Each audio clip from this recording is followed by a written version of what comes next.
Ladies and gentlemen, y'all lost a no disqualification match.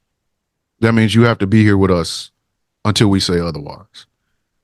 And with that being said, welcome to Supa Plex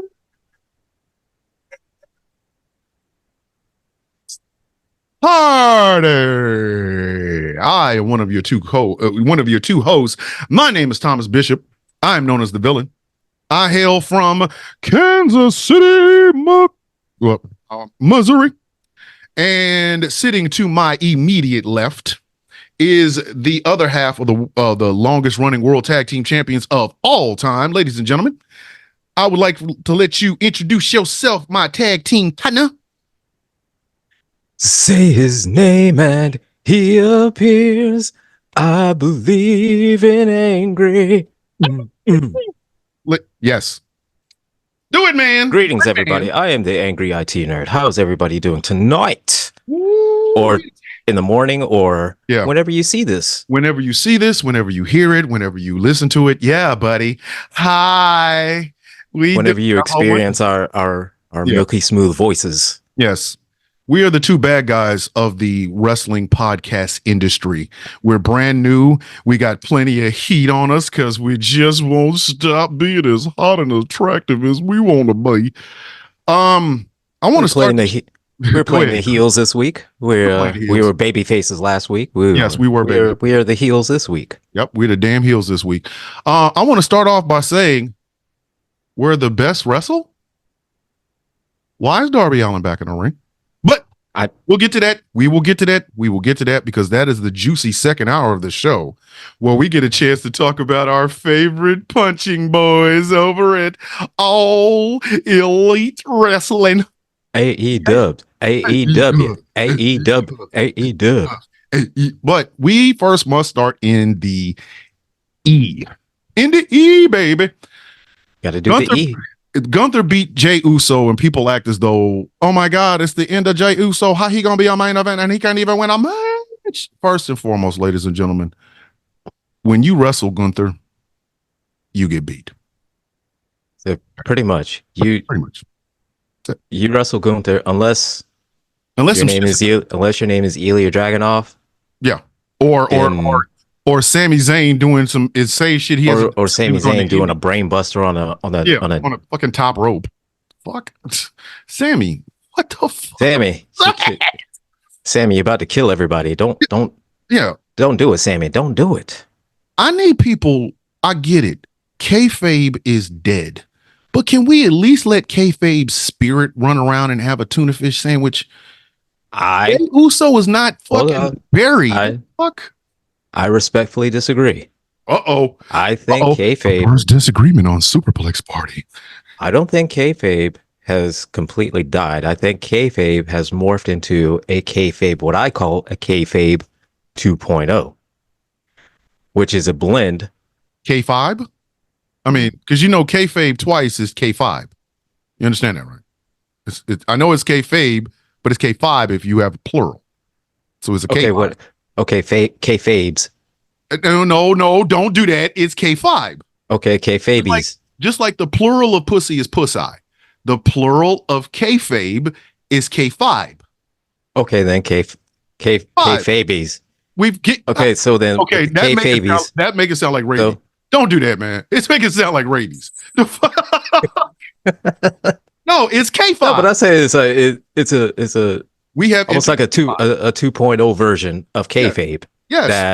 That it blends in, real life, with social media, with what happens backstage, what happens, outside of the ring, with talk shows, interviews.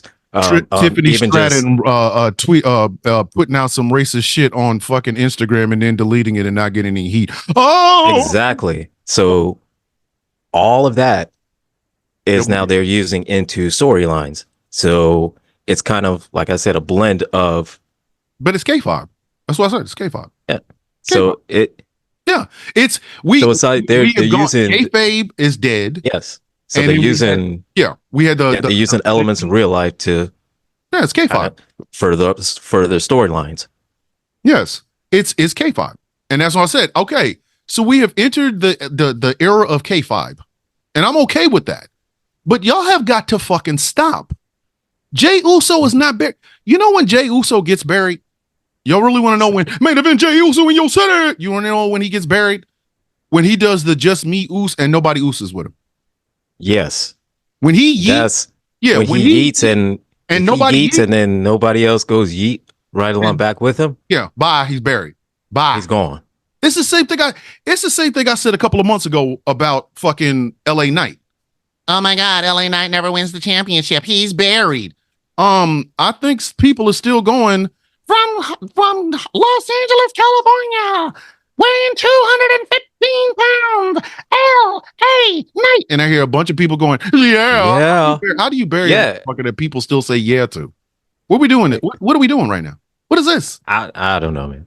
Listen, see, here's the thing, and I've said it before, and that win-loss records don't really mean anything anymore. They don't. You know, you could lose 4 matches in a row, you get a title shot, win the title.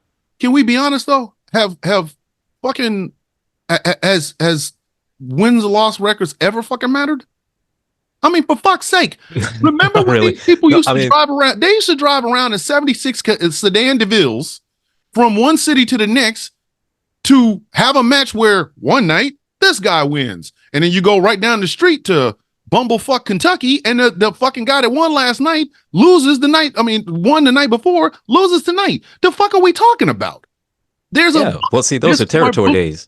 Exactly. So they didn't matter then. You know what mattered? Are the asses in seats? Are you watching? Are you invested? And I'm sorry. Yeah. Who now? Yeah. Said then it was who puts asses in seats. Now it's like who sells most merch. Who is it that when you could put the ball in their hands and say, all right, you closing the match, you closing the house tonight. You're the main event, and you go, okay, cool. All right, so what we gonna do? I'm pretty sure Gunther and Jey. I know, again, I'm breaking Kayfabe, but I'm pretty sure they had a talk about how the match was going to go. Everybody knew Gunther was going to fuck over. Gunther is, regardless of what you believe, Gunther is hotter than fish grease. I'm gonna tell everybody this. The little bit of limited knowledge I have of backstage in wrestling is that on a SmackDown show, I was one of the ones that helped backstage, helping the wrestlers, helping, get everything. Matter of fact, I was one of the ones that was actually right behind Gorilla position, helping out all the, the pyro and the wrestlers and getting all their stuff together. And so I would hear them, they were going over the match. Angry has sniffed the sweat of John Cena. He saw not John Cena. John Cena wasn't there. John Cena wasn't there that night. John Cena wasn't there. But Sheamus was. Okay. And he's a very large and he's a very, very chalk white man. Very chalk white. He's very white. He's a white man. He's white. He's eggshell white. He's white. Listen, when I call Sheamus a default setting, and it is not an insult. It is an absolute compliment, because for a motherfucker that big and that white to do as much shit as he does in the ring, please, that motherfucker is the shit. But so in this era of Kayfabe, just because a guy loses a match or loses 5 matches on fucking television doesn't mean that he's buried. Y'all gotta stop this buried shit. Fuck who won? Did you see the goddamn match? The match was off the chains. Well, and see, and the thing is wins and losses, that's a part of the storyline. So the story goes is that who's supposed to win the King of the Ring? If the King of the Ring is supposed to be Gunther, it's gonna be Gunther. It's going to be Gunther. If it's going to be Gunther in the finals and against say him and Randy Orton. Exactly, Randy Orton. If it's supposed to be him and Randy Orton in the finals, and Randy Orton wins, Randy Orton's supposed to be the King of the Ring, and he's supposed to fight Gunther for it. Exactly. So my problem with people is like, how do I even like this guy? He keeps getting beaten. Okay, wait a month, and he gonna be out here beating ass. He gonna be out there beat again. Fuck whether or not you think a person's being buried because they didn't win or they did win. Did you watch the fucking match? The match was the shit. That matter of fact, one ending like that. One champion like that, Bailey. How long of a losing streak did she go on before she won 2 matches? 1, the Royal Rumble, and 2, the WrestleMania match. See, I think we should. I want to start singing "Bring the Pain" when we make those fucking incredible ass points. I'm not gonna actually play "Bring the Pain" because I'm not trying to pay Method Man the rest of my money for the rest of my life. But I will hum the fuck out of fucking "Bring the Pain." I mean, seriously, people. But I'm by. The last sequence of that match between Jey Uso and Gunther was some of the most brutal shit I had seen outside of Gunther and fucking Ilya Dragunov. Gunther, when I heard Gunther slap his chest, I said, oh God, bruh, Jey thought he did something. Jey was in there, and Jey had it for a few seconds, and Gunther had this look on his face when he kicked out of that shit like, do you know who the fuck I am? I'm the ring general. Who do you think you are? I am the ring general. And he fucking had Jey sitting on his ass while he's over the top of him, dropping fucking just Gunther is Austrian. Okay, those are some pumping iron Arnold Schwarzenegger get to the top of punches. Yes, fucked him up and then put him in this sleeper I have never seen anybody do before. I've never seen a motherfucker take somebody, put their elbow underneath their arm, in the crooks of their fucking arm, and put that motherfucker to sleep. He fucked him up. And I'm sitting there going, and you know that he's European. He wrestled in European. So, I mean, that motherfucker there. And you know, even when they pull punches, it hurts like a motherfucker. It hurts like shit. And my thing is, yes, Jey Uso now calls himself Main Event Jey Uso. And Jey Uso will win a title eventually. I'm not going to say that. Oh, the boy's got too much goddamn talent. Plus, he's over like a fat rat with cheese. I get that. But y'all got to stop with this. Oh my God, they're burying him. Enough with the fucking the belief in people being buried. If y'all don't shut the fuck up and watch the dick, again, y'all are mad at the messenger and not looking at the fucking message. The story that was told in the ring, had you motherfuckers paid any attention to it, was this: Gunther is unfucking stoppable. That's the story. Somebody is going to get a belt off of Damian Priest. Somebody's got to. Somebody's got to be. Who's going to be? Is it going to be Drew McIntyre? Not with that busted ass elbow. And you always have to pull an audible when plan one. Oh shite. Jeff doesn't hear us. Oh no. Okay. Yeah, it is what it is. But if the goal eventually was for Gunther to win, for him to win, let's say at WrestleMania, but instead he can't win at WrestleMania, so they have to have him win at Royal Rumble. Because of Drew's injury. Do you now see what I'm talking about? It's like, come on, man. The shit doesn't make any fucking sense to me.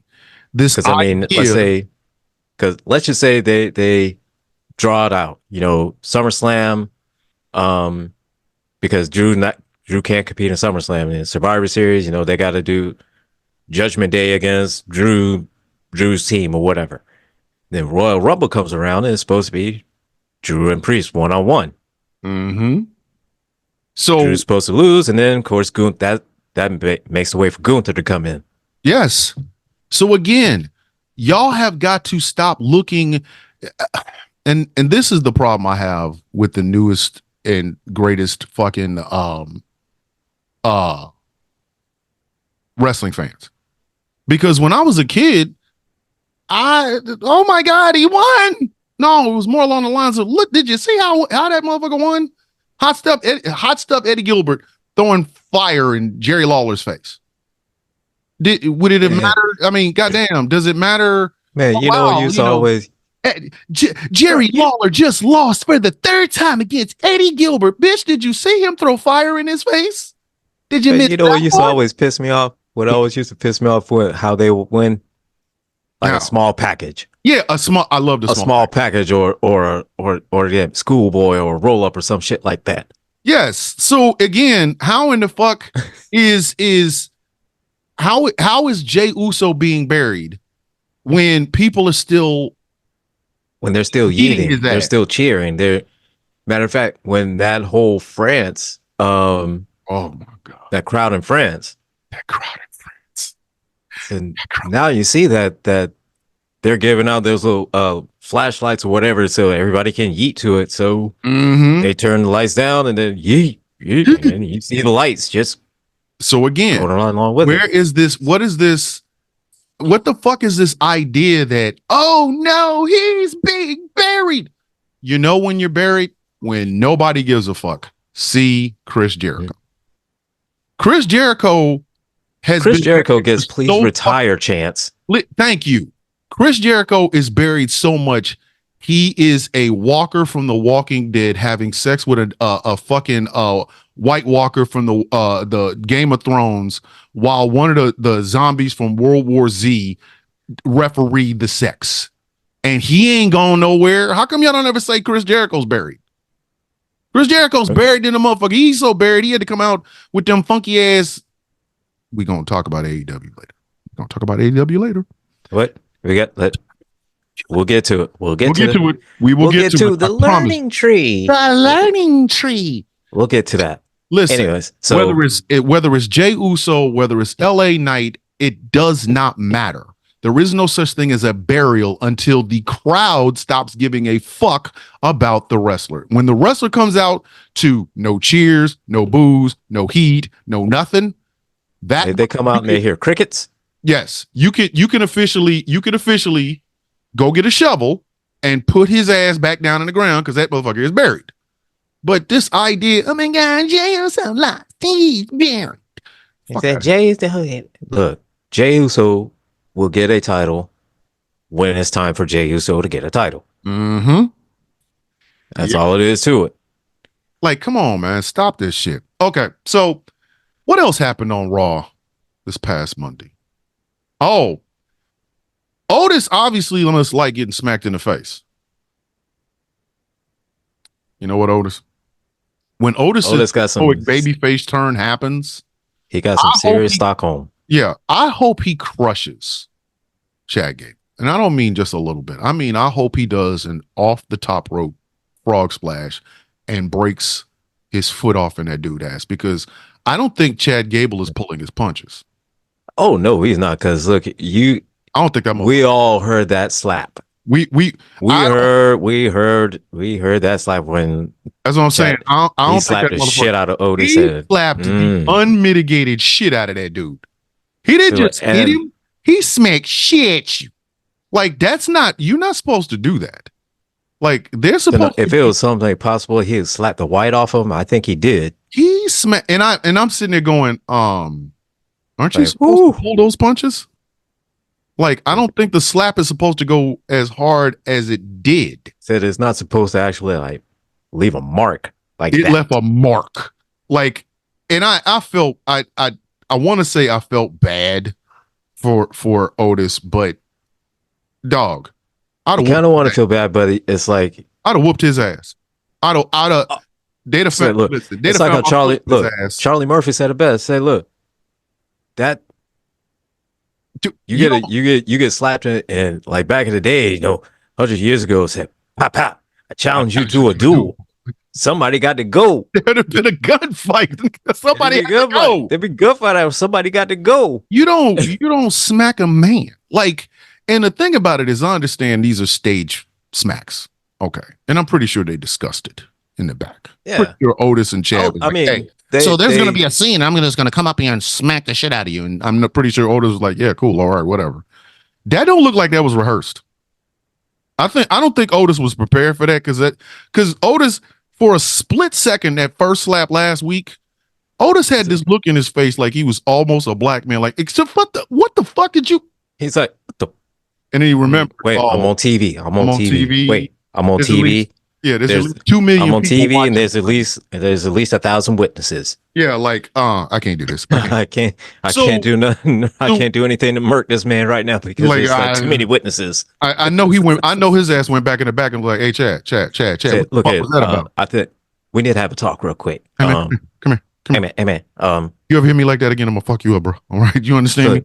Listen, if you're gonna smack me, if you're gonna smack me, and that's gonna be part of the story, that's cool. But look here. Don't be surprising me like that and shit. I will whoop your ass. Because look at, I'm gonna beat the listen. I will beat the brakes off of you. The fuck is wrong with you? I know Otis went back to man. And he probably stopped at Gorilla and was like, hey Hunter, hey Paul. Said Paul, look here.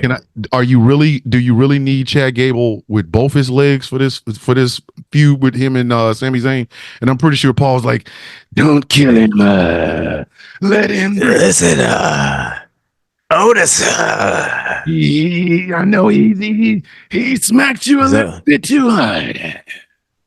I know. Well, how about the 2 black eyes? Yeah. About Can I give him 2 black eyes? Yeah, and he can recover Otis, the whole week. Otis, you can look. But I know you can give him a black eye, but he needs to see. Hey, Mark Henry. I watched a clip from that Mark Henry interview on Undertaker's podcast where he said he was legit going to kill Shawn Michaels. Like he threatened. They sent his ass to Canada. Yeah. They sent him to Canada to calm down. With that big country ass accent. I remember when they sent me to Canada because I threatened to kill Shawn Michaels. I was not playing like. He's like, I wasn't playing. I was good. That would have been me if I was Otis. I was like, I remember when they sent my ass to Puerto Rico because I threatened to beat the fuck out of Chad Gable if he slipped like that again. Because when that happened, he came up and said, "Oh man, I heard this." I said, "Man, fuck, I know you just. I was gonna kill him. I was serious too." He was gonna kill this motherfucker. God damn it! Mark Henry is a goddamn treasure, man. Y'all, we could never lose Mark Henry. Like my heart would be broken. I'd be crying if we lost. I don't know, because look, there's a couple times on. What was it, AEW Dark or Dark Elevation? Well, one of those two when he did commentary. I will tell you, Mark Henry on commentary. So I'm saying, not quite as funny as Booker T, but almost there. He's almost as funny as Booker T. Listen. But nobody quite like Booker T. No, Booker T is in a class by his goddamn self. You listen, there's us and then there's there's Booker T and then there's the rest of us down here at the bottom. Mark Henry tells the funniest story about when Ahmed Johnson got his ass whooped by Ron Simmons. All right, listen. Oh my God, yeah. Now, D'Lo is told this story. Ron Simmons has never told the story. He's just like, I ain't like being disrespected. Like, okay. Mark Henry tells this story. It is the funniest goddamn thing. I was in tears. Yeah. And I didn't know because I knew D'Lo had said something about it. I knew fucking Godfather said something about it. I didn't know. Mark Henry's version is the funniest ever. He's like, we all knew that when Ron came back, he was gonna want to put hands on Ahmed. And sure enough, he came into the room and then walked right in and went straight to the ring and beat that boy ass. I was dying. We all knew. Say, look.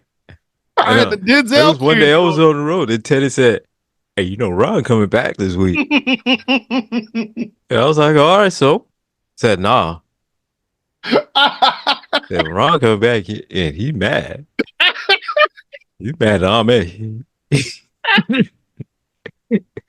And he about to get...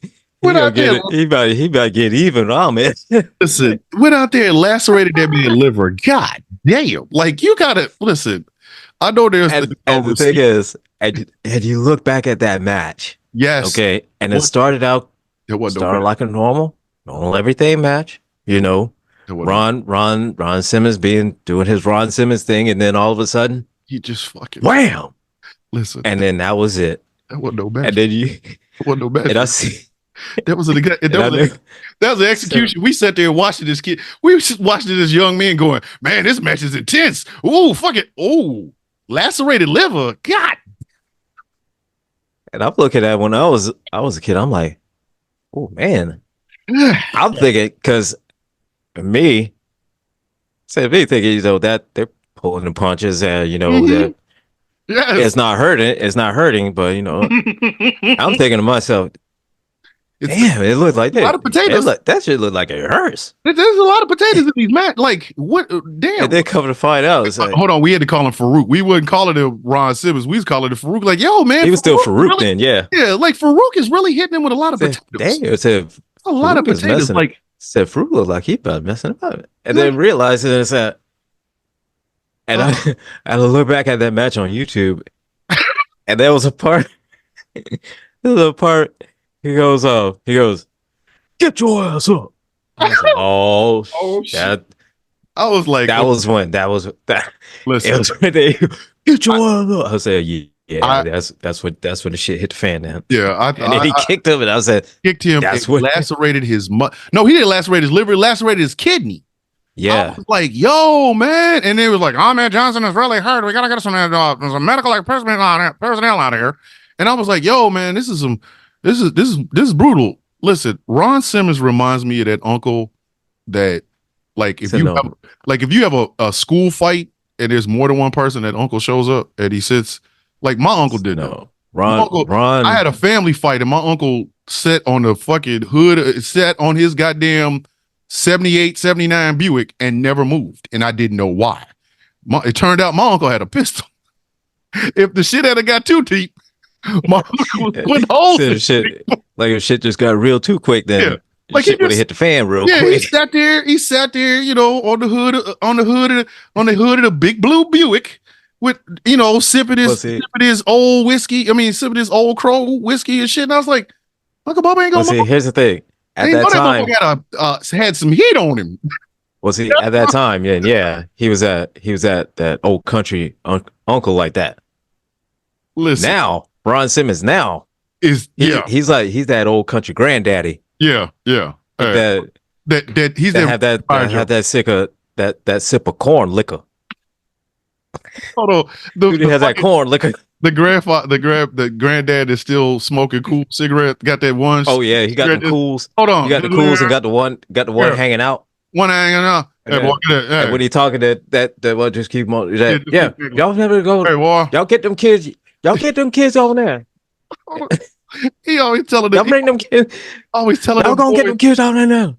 Always get them kids over in their house. Look at. I don't know what y'all do over there. Hold on. Always telling the boys in the neighborhood to stay away from his granddaughters. Hey, boy, I know your daddy. Okay. Boy, I know your daddy. Here, look. Boy, I know you got your daddy. I don't like your daddy. Your daddy ain't shit. Yeah, your daddy ain't shit. Your uncle ain't shit. Your brother ain't shit. I'm gonna tell you something right now. Come on here, my goddamn granddaughter one more time. Why the fuck I'm gonna put some holes in your little ass? Like, that's Ron Simmons. That's Ron Simmons. Ron Simmons was the go fuck you up uncle. Now he's the go fuck you up granddad. He went from the I'm gonna fuck you up uncle that stayed up on that Buick with the gun. Yeah, like listen. Now he did granddaddy in the rocking chair with that. Oh my god! With that bottle of corn liquor or that bottle of Jack on the side. Yeah, the shotgun with the shotgun lean up on the chair. And he just rocking back and forth. Just He always got on a pair of blue jeans and some dress shoes for no reason whatsoever. Fuck it ever, because he ain't planning on running. Like if he got to run after you, he really gonna kill you. But if he always sitting on the porch, just rocking back and forth. Yeah, boy, what you looking around there for? No, she ain't here. What the fuck? What I tell you? Hey, look at ain't here, boy. You better get the fuck out. I told you better get your. Hey, don't make me raise up, boy. Don't make me raise up. Fuck up these goddamn Stacey eyes and blow on your ass like. That's Ron Simmons, man. Like you see Ron Simmons, like one of the young grandkids just run up, granddaddy, granddaddy. Always got some change in his pocket. Gone over there. Get something. Go get some ice cream. Let's see what they got for the kids right here. Look. All right, boy. Hey, the ice cream truck don't come. Go on, take them kids over there. Get something from the ice cream truck. What do you mean they're gonna go down in the morning? Here, boy. Here. Look. Oh, bring me my goddamn change back. Bring my fucking change back. Go on down there. Give me one of them nutter butters. Give me one of them nutter butters. Hey, Ron Simmons, America's granddaddy. Like this. yeah, that Ron Simmons. Ron Simmons, man. Okay. Listen, I would have loved to have Ron Simmons now meet Ernie Ladd. Oh my God, the fucking conversations them two motherfuckers would have had would have just been incredible. Ernie, Ernie, tell me a little bit about when you was wrestling. well, Ron, let me tell you something. I can't even do it, man. The natives is restless. Just emotion.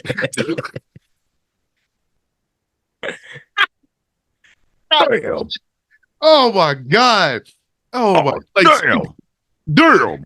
What you hold on, you was out there wrestling 5 nights a week. You're damn right I was, boy. Ron, I was out there, I was sweating. I was telling Ox Bigger the natives is restless, and Ox almost got me killed in Biloxi, Mississippi. He'd be like, damn. Damn. Oh shit. Oh, Jaquita, what's going on, girl? What's going on, young lady? So we said all that to say this. Otis, when you turn babyface, please remember this, because I don't know what fat white man anger is, but I know what fat black man anger is. And if you do some bullshit like that in front of, come on. So I'm gonna put it to you like this. All right, I've seen fat white man anger, and it's not much different than fat black man anger. It really isn't. It's really not much. I think they use all the syllables in the cuss words. That's about it. Yeah. Yeah. Like that sound on TikTok where the guys fighting. Come on, motherfucker! Always doing your goddamn mouth. Get your fucking.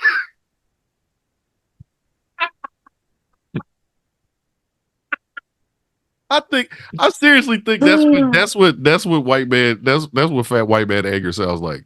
Come on, motherfuckers! Like they use all the syllables. Ain't play, man. I don't care. But Otis smacked the shit out of him. Like when Otis smacks him, you know that it. Oh, Otis is gonna hit him. You know how they say Wakanda forever? He's gonna hit him with Wichita forever.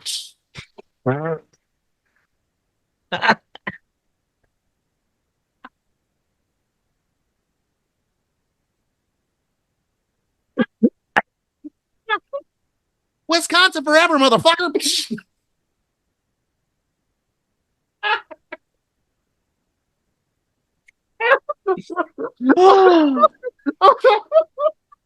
Oh my God. Wisconsin forever, motherfucker. Wisconsin forever.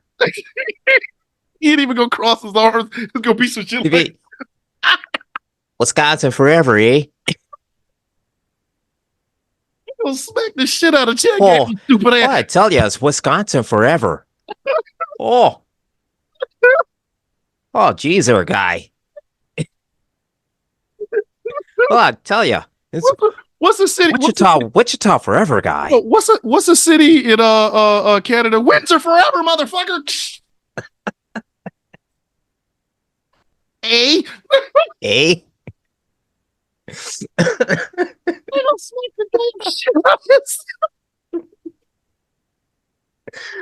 That's for my ancestors. Windsor forever.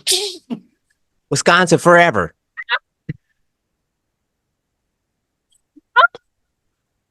Hey there, buddy.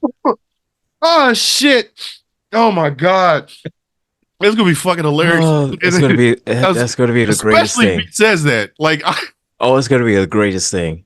The power of the White Panther will be stripped away.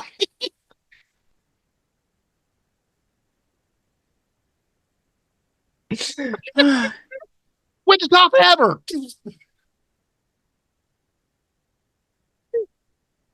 I'll smack the shit out of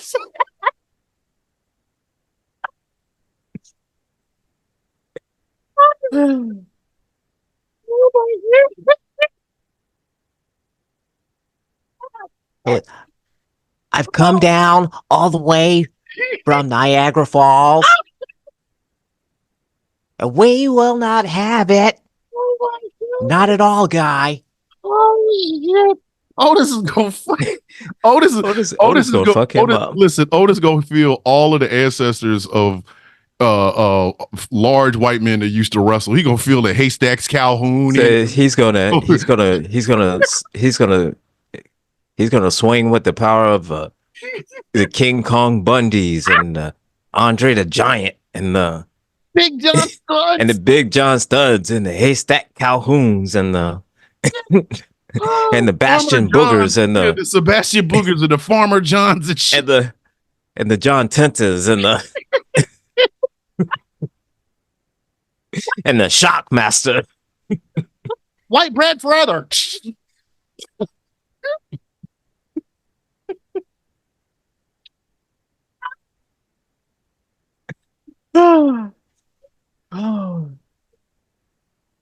You're gonna slap him with the power of one man gang.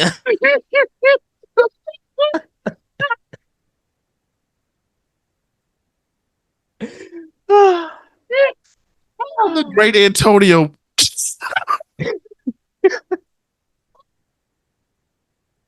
I'm gonna put all my ancestors in this bitch. It's gonna be that moment. It's gonna be a moment. Chad Gable gonna smack it one too many fucking times, and then you go hear. Remember in fucking Infinity War, right before they said "Wakanda Forever," they started running this shit. That music. I hear him. White bread forever. All of a sudden, you just hear Tozawa all of a sudden run up on Odo and say, "On your left."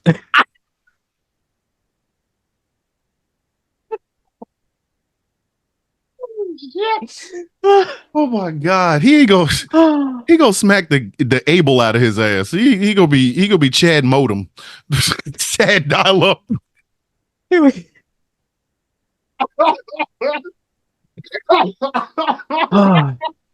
He'd be Chad dial up. Oh shit, not Chad dial up. I swear, I'm going to hell for that one. That's Chad dial up. Oh man, that's not too much like cable. 5-speed, 5G. Oh, he gonna smack his ass. The AOL, the fucking little disc. The AOL used to send. He'll slap his ass back to DSL. Oh shit! Oh my God! He slapped the Wi-Fi out his ass. Wi-Fi and the Wi-Fi password. Just slapped the Wi-Fi password out his ass. Oh shit! All right, so, oh man, we got. Oh God, we got that, and we got to talk about SmackDown and the new Bloodline. All right. If your latest signee might overshadow the current head of your Bloodline fucking storyline, you should have had that motherfucker lead the Bloodline. Actually, I'm sorry. Look here, if shit. if Tama Tonga, listen, got all the memes and all everything about just for doing yeah. Just from saying yeah. Tama Tonga scares me. Like I mean on a personal level. When I saw him do that, just Tonga Loa going, looks like a nice guy compared to his brother. Like Tama Tonga looks like he won't carjack you, but he'll scare you enough to make you give up your car. Like, hey man, I don't want no trouble here. It's a brand new box. Just take it. I would say I was just asking for a sandwich. I don't give a fuck. You look like you want my Maybach. Here you go. It's already. I would run like a baby back bitch. He's literally the living embodiment of when fucking Bray Wyatt used to say run. Like what the fuck? Like he's scary. He may be the nicest guy ever that you will ever meet in the entirety of the world. He may be the absolute nicest guy ever. I don't give a fuck. But he scares Tama is a scary goddamn dude. He's a scary guy. I will run like a baby back bitch from him. And Tonga Loa just looks like he stands behind Tama Tonga and just says, "Yeah." Remember that black dude in Coming to America that was in the jailhouse? Yeah. That's Tonga Loa's whole fucking job. Yeah. No, it seems like he's you remember Oh my God. you remember Funaki. Yes. Funaki, whenever he would do his promos, he just say just some kind of long thing or whatever in Japanese, and then Shane McMahon as a voiceover. Indeed. That's what Tonga Loa looks like. He's the Indeed guy. Like he will say, Indeed. We have to be honest with ourselves. Vince's booking at some points were just ass. Oh yeah. Like do you remember the gobbledygook? You know what? One day on this show, we're gonna do a show, and the name of the show is gonna be called Vince McMahon Shat on Us for 40 years. Because we gotta look back at some of the highlights of Vince McMahon's fucking reign as the head of we got WWE. the gobbledygooker, the gobbledygooker. Higher power. Hold on, fucking Mantar. The higher power. He had a member of Demolition playing the fucking Repo Man. He had a goddamn hockey player. What was his name? The Gooch or Geech? Oh, the Goon. The Gooch. The Gooch. Oh, the Goon. It was something. The Goon. Yeah. Like Vince McMahon was just sitting in his room and farting, and whatever the fuck smelled like, that's what he named his next wrestler that came through the door. It's like, hi. No, it just seems like my name is Terry Taylor. You're gonna be a red rooster because I just had chicken and I smell it up my ass. Like, what is wrong? What the fuck were you thinking? I just say one of the most talented wrestlers on earth. You gave him Red Root. Terry Taylor. Terry Taylor. Red Rooster. So no, he went from the tailor-made man to the Red Rooster. Red Rooster. And the tailor-made man was something that was like kind of closer to him. Yes. Vince McMahon said, fuck all Vince that other McMahon shit. fucked him over. Put some red shit in your hair and act like your ass is a cock. What are we doing? One day, I swear to you, one day, it'll probably be towards the end of the year, we're going to do, and the name, I'm telling you what the name of the show is going to be. It's going to be called Vince McMahon Shat on Us for 40 Years. A retrospection on the greatest fucked upness that is Vince McMahon booking and the gobbledygooker to present. Oh my. From the gobbledygooker to Janelle Grant. God damn it, man. Fucking shit, man. This is a motherfucking. I think that's what Janelle Grant said too. Yes. Like, oh shit, the fuck? Like, but Tama Tonga is genuinely a scary motherfucker. But here's why I say what I said. Yes. They are afraid to put Jacob Fatu on television because he might outshine his cousin Solo Sikoa. Oh, he is. Why didn't y'all put him on that motherfucker? If he was gonna outshine Solo Sikoa, the best thing y'all could have done is put that motherfucker on the television the night after WrestleMania. Man, well, see, here's the thing: that I'd have had a Jacob Fatu's ass come in with some shoes on, a nice suit. Hey, yeah. Well, see, the thing is that they never really kind of. Solo never really did any promos like that. No, because Solo, because his whole thing was that he was the enforcer. The enforcer, so he wasn't supposed to talk, and then all of a sudden he's the talking. boss. Yeah, it's like Luca Brasi becomes Don rather than Vito Corleone. Like, ain't nobody following Luca Brasi. He can hardly talk. My name is Luca Brasi. I'm here to kill people, but I'm the boss. Like, hey, man, I'm not following you, bro. You intimidate me and your breath stink. I ain't fucking with you. But if you knew that there was a possibility that Jacob Fatu would outshine everybody in the goddamn Fatu and Alawai or whatever the fuck name family, then why didn't you premiere this motherfucker on night one right after WrestleMania? While Cody was up there talking, and Rock doing the hand thing, Rock should have just been like knock on the window and walk the fuck away, and then Jacob Fatu walks the fuck out. You know what I mean? Like, yeah, or just something like where Rock is talking and then Cody's distracted, and then all of a sudden he comes up from the back, wham, fucking Jacob Fatu. And then you build your damn bloodline from there because I listen, I like Solo. I'm not shitting on Solo. Please understand, I'm not shitting on Solo. But the boy he got the personality of a hot link sandwich without the hot link. So it's just bread. Just dry. Yeah, like you. It's all you forgot to put the dry, mayonnaise on the goddamn bread. Like he's just, I mean, you know what I mean? Like he's good in the ring. Yeah, he really is. Good in the ring. You know, love the whole enforced thing. You know, I love it. But he has the charisma of a silicone blow up doll. But him on the mic, no. No. He's not even. You know what I mean? Like, you know what I mean? He's not. No, because I mean, this is where not exciting. Like this is where that he should just hand over all of the speaking and everything to Paul Heyman. Please, for the love of Pete. But see, I think. But see, it doesn't fit with that story that's going along with it because Paul Heyman is supposed to be. He's supposed to be, the trapped. Exactly. He's supposed to be like. Look at. Paul Heyman is the trapped in the closet. He's a trapped in the closet. He looked at me, and I looked at him. He put up the one, and then he looked at me. I'm gonna put up the one, but he kept looking at me like he looks like he's not having fun. Like fucking yeah. I get it. He's supposed to look like his ass is. You know what I mean? Like I know he's supposed to be scared, and I know he's supposed to be, any second. Yeah, like any one of these. It could happen. Gigantic, crazy, strong men will beat the shit out of me. Yeah, the hell out of me. Yeah, yeah. Like I get it. I understand. It's perfectly fine, but before y'all put Solo in this spotlight, y'all should have gave that motherfucker a personality or something. Like.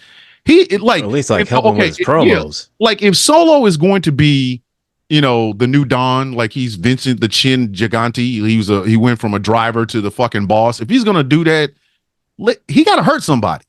Don't come out there with the nice suit and don't fuck somebody up. He need to fuck up somebody. Why are you sick of Tama Tonga? Yeah. We get it. Tama Tonga's scary. He is.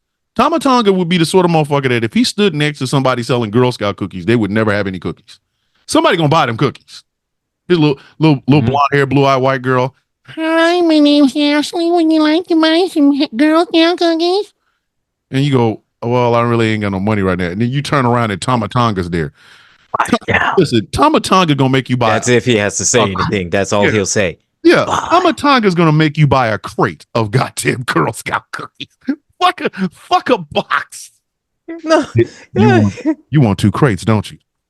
I can't afford 2 crates. You're getting 2 crates. You need 2 crates of Girl Scout. I'll get 2 crates. I get 2 crates, actual crates. Yeah. Okay. And you hand over your fucking ATM card. You just hand over your whole wallet. This poor girl at the end of the night got a handful of fucking ATM cards. She didn't even remember the numbers. Just take it. Just like a whole. Just take it. I'll take the cookies and get the fuck. Like Tama Tonga just has the whole night with just like a big garbage bag full of wallets and chains and purses and all kinds of shit.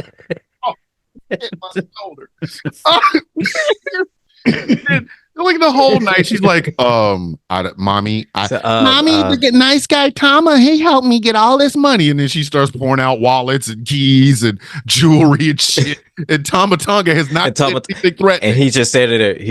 Just like this. Just you should buy some more cookies. That's all he said. Like we're not even talking about he threatened anybody. He's just, you need to buy them cookies. I'm buying them cookies. You need to buy at least 2 crates. I'll buy 2 crates of cookies. Like in the suburbs, he would clean up. Absolutely. That motherfucker would be the Girl Scout cookie mafia in this motherfucker. And the thing is, all right. So now Solo's been established that he's not supposed to talk because he's the enforcer, so he doesn't talk. So what happens when the enforcer becomes the boss? It doesn't work. Now he's supposed to talk, and then now who's going to be the enforcer now? Is it Tama Tonga. So it's Tama Tonga. Now, Yeah, obviously Tonga Loa. he's not supposed to speak in it, or is it Tonga Loa? And that's what I'm saying. So okay, so they're both supposed to be enforcers. Yeah. Do they neither one of them just kind of speak, or just kind of? And you got Tama Tonga, I don't know. got Tonga Loa, you got Solo Sikoa, and you have the potential of having Jacob Fatu with this group. So I understand people want Roman to come back and he want him to team with Jey and Jimmy and maybe The Rock to take down this new bloodline. I'm sorry, that ain't happening. Yeah. You put the 4 of them motherfuckers on the other side of the ring. You got The Rock, who, listen, his entrance blows him up. And all he does is stand there. His vein, we was joking about that motherfucker had a square vein in his head over WrestleMania weekend.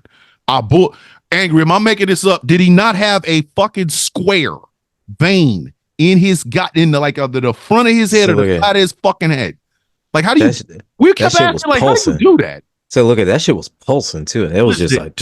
We was in the fucking Discord. We was in the Villains Guild Discord going, "Hey, am I the only one that sees that block of veins on his fucking head?" And fucking Demifaller's ass was like, "Yeah, you did. I thought I was the only one." Like, no, motherfucker, I'm sitting there looking at it too. Like, what the fuck is going on with his head? Like, is that a square? Wait, so we were talking about, he'd have to take a break because that the walkway is so long.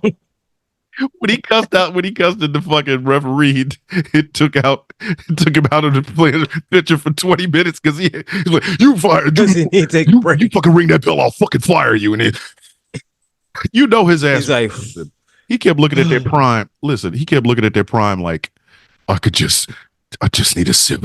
Like, my mouth is so. I'm so thirsty. I'm so fucking thirsty. I'll drink anything. I need something. I'm so thirsty. Even that. Didn't he pour one in his face or something? Like, trying to be like he was trying to be smart, knowing goddamn well he needed that shit because them electrolytes left when he was walking to the ring.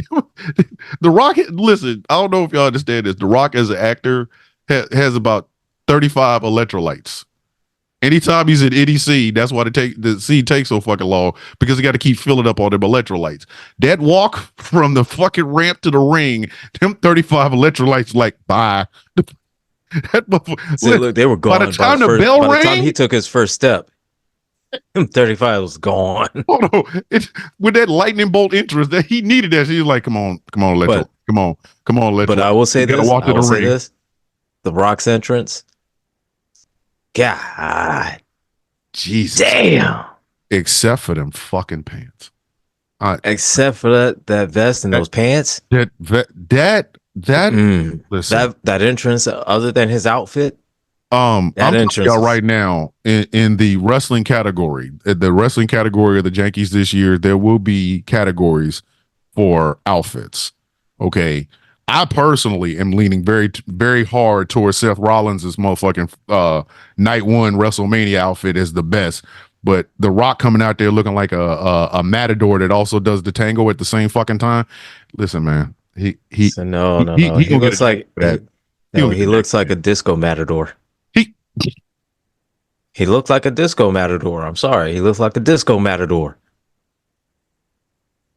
Am I lying? Stop me when I'm lying. Y'all can just pick me up in the morning. Stop me when I'm lying. Oh my God. Not the disco matador. Listen, disco matador. Okay. If you smell what The Rock is cooking, ole!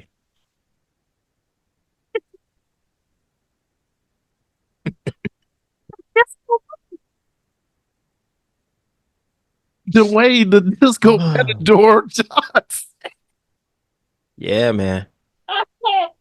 That's his new gimmick. Disco matador. Hold on, we even said it. We was like, this man intentionally.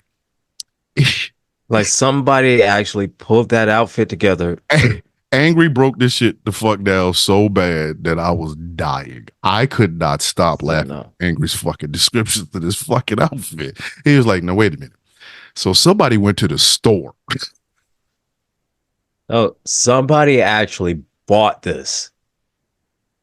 Somebody actually went out, looked around, picked this out. That vest and those pants, looked at it. The salesperson looked at it as well and said, that's it. That's the one. And some why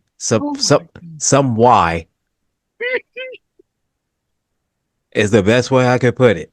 Some why they sold him that outfit. And again, somebody looked at it after he put it on in his full rock matador disco glory and said, that's the one. That's the one. That's the one. That's what you need. That's it. Listen, somebody looked at it and said, that outfit went through at least 3 layers of human beings that looked at it and said, good. Fuck.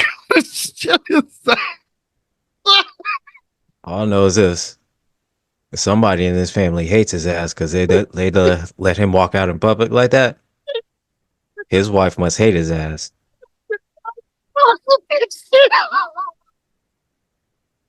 His daughter. If his daughter let him walk out of his daughter let him walk into WrestleMania looking like that. She wants to NXT. Nah, she don't love him. She don't love him. She let him walk out and embarrass his ass like that. She don't love his ass. I'm sorry. That was an ugly fucking ass elf. God damn. Like, and I've seen The Rock in some Versace and some Vernucci, some this, that, and the third. That outfit, man. Man. It was bad enough. Like, his family don't love him. His family can't love him. I'm sorry. I'm sorry. Not his mama, not his daddy, not his daughters. That outfit said not breaks last disc to Kendrick. Not his cousin. not any of his cousins. Oh shit.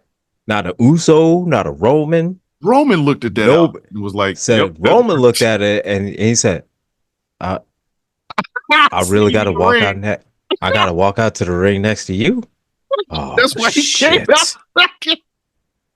Roman's like, no, go on, because you go out first. You go ahead. No, you go ahead. You go ahead. Hey, I'm the undisputed world heavyweight champion. So you go ahead out. You go ahead out. And I'm the champ. So champ goes out last. So you go ahead. You go ahead. You go ahead. Champ goes out last. You go ahead. He's like, hold on. Oh, and you got your new belt? Yeah. You go ahead and go off. Yeah, you got. You go. You take your new belt with that outfit. Yeah, you got your participation trophy belt. Oh yeah, go. Yeah. Do you think Jimmy and Jay saw that shit and let Rock walk out there and it just cackled like fucking hyenas in the damn locker room? Jimmy and Jay probably looked at it. They probably said the same thing I did. Yes, they probably looked at him and said, "Bruh, you for real gonna walk out?" No, but see, that's he's big cousin. You for real. Sometimes listen, I'm out here looking like this, and you about to go out there looking like that. You for real?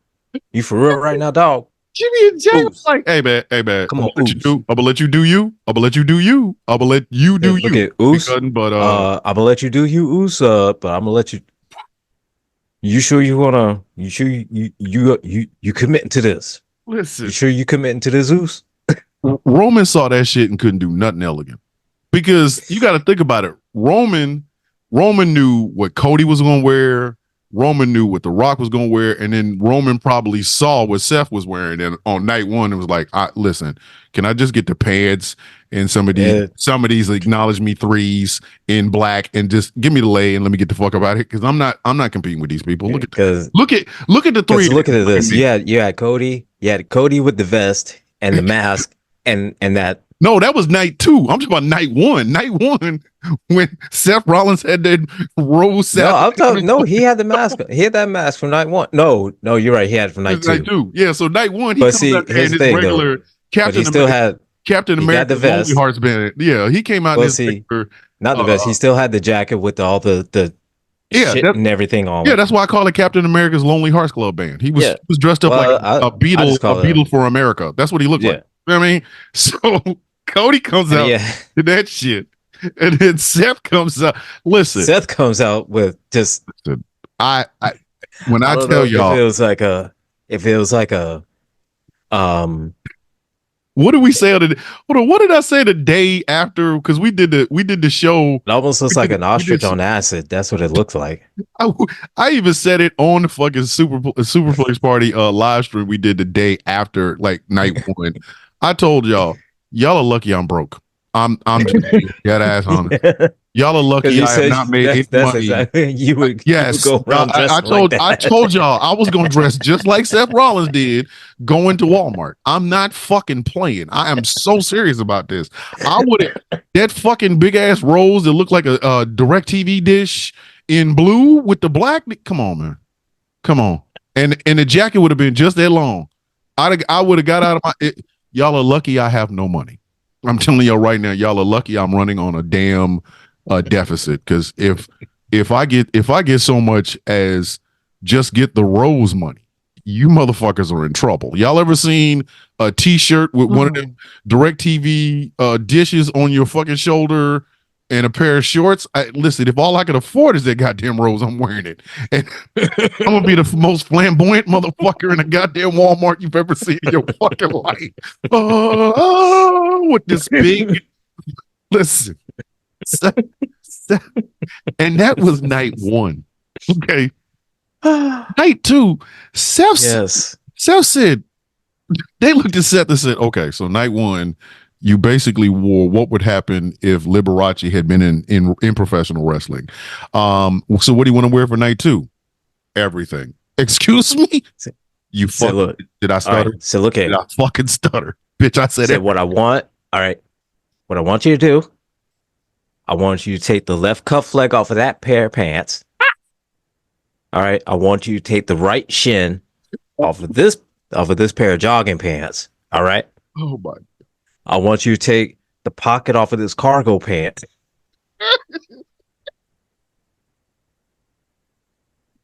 What you ever seen one of them big ass church hats the black ladies wear? Yeah.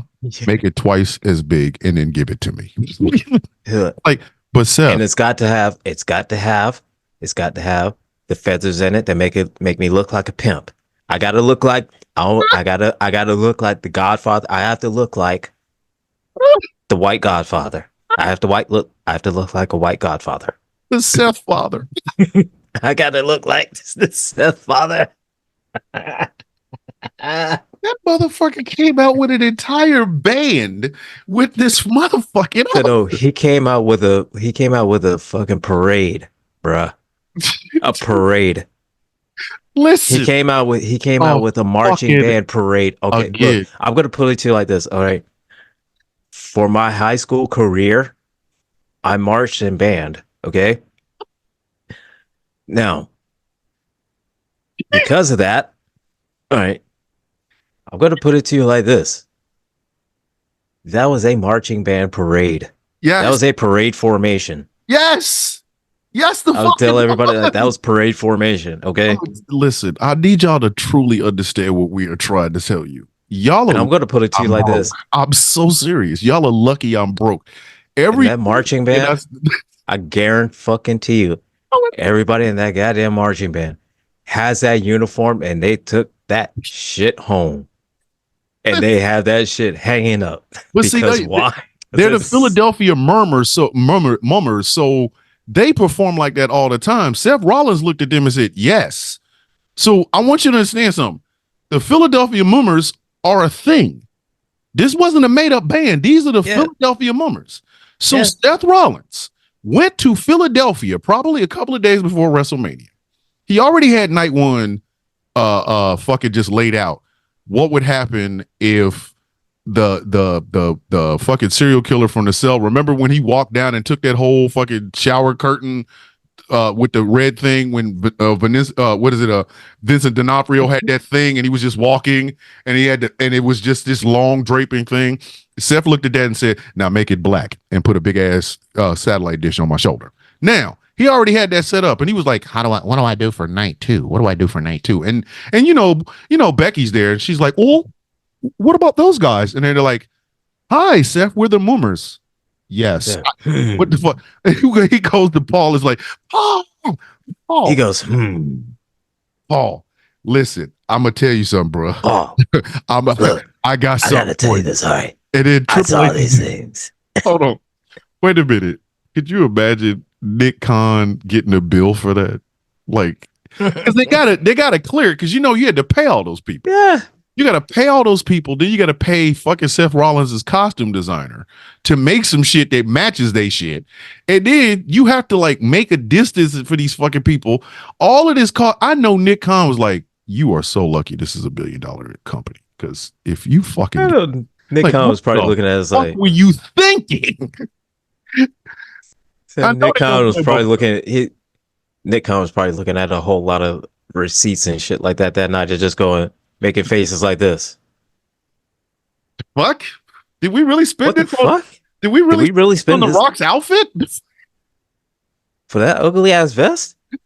It cost us? Oh my God. And the fucked up thing about and that's what I'm saying. Even with Seth Rollins' flamboyancy and Cody Rhodes' it was so fucking ugly. Cody Rhodes' Captain America Lonely Hearts Club Band outfit.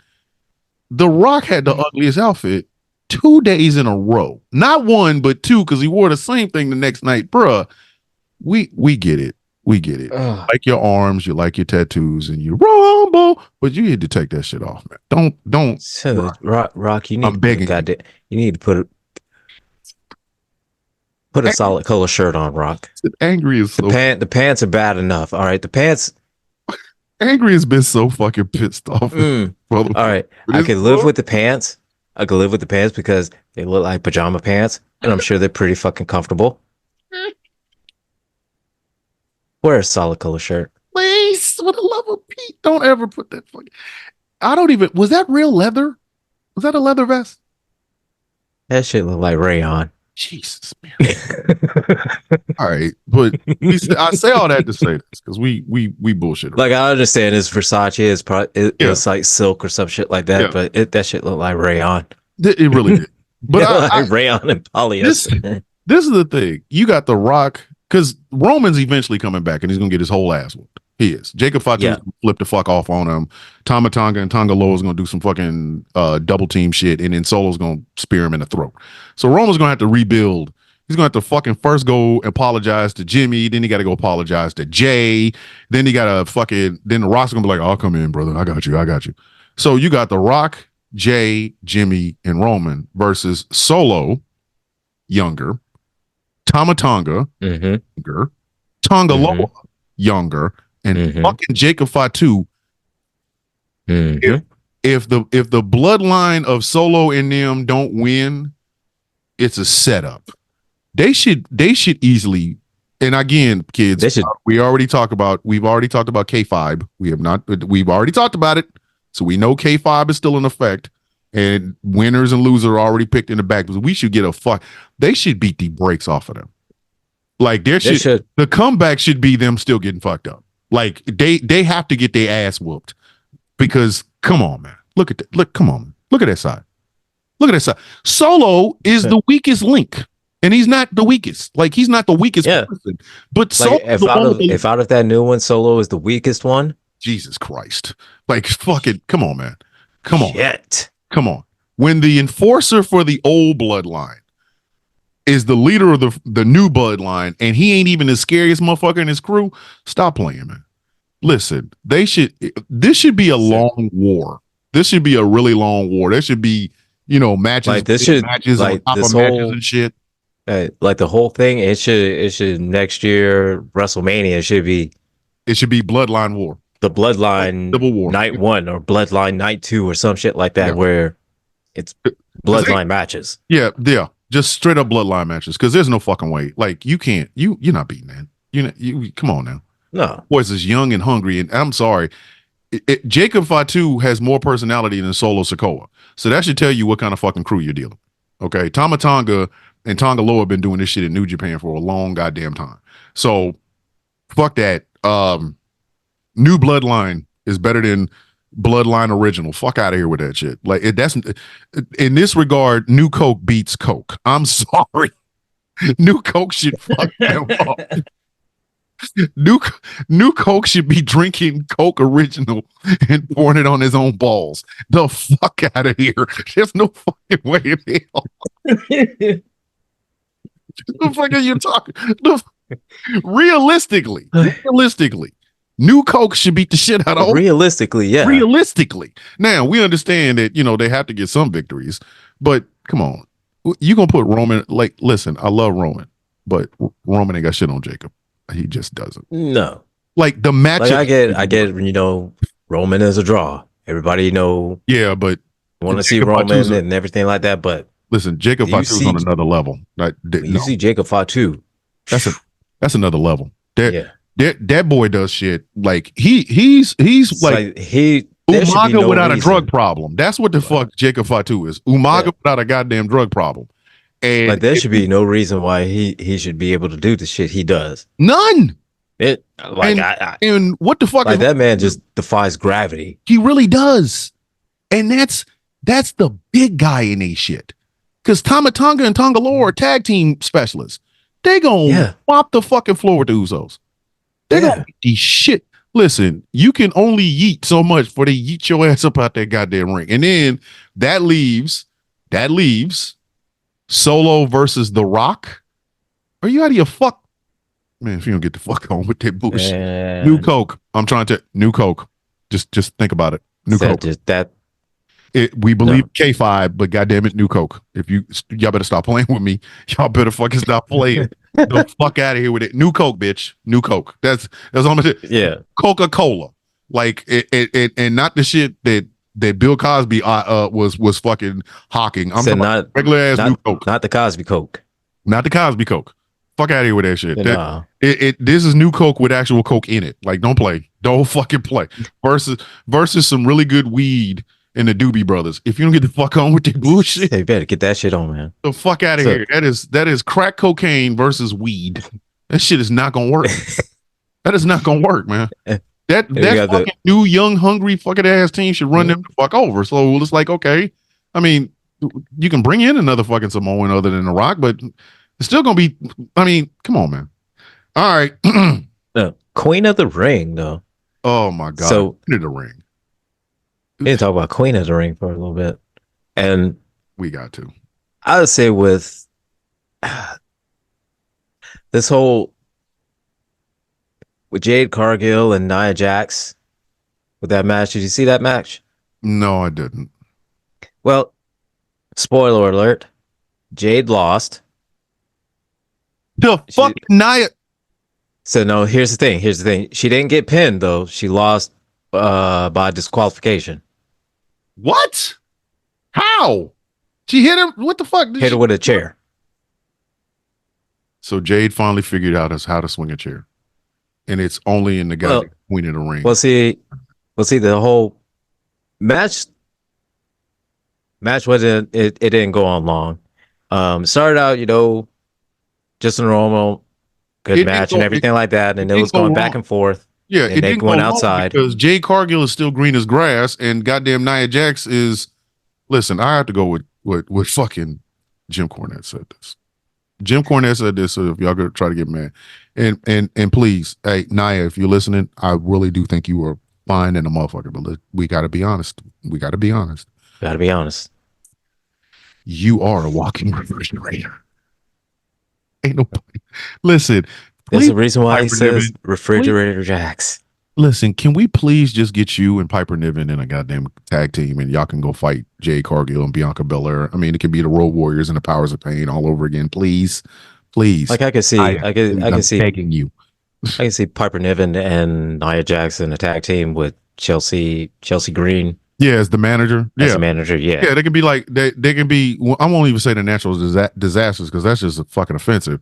No, more along the lines of fucking the warlord and fucking the barbarian, the Yeah. powers of pain, and Yeah, you can have I get it. you can have Yeah. a strength off. You can have Piper Niven and Nia Jax lift some shit. Then Bianca Belair and Jay Cargill lift some shit, and then they get attacked. And then the matches are gonna be Yeah, but I think they're trying this whole. matches are gonna be I that's think they're trying to start a rivalry with Nia Jax and Jade. Jade Cargill. Yeah. It's too early for that shit. She just won the tag team titles.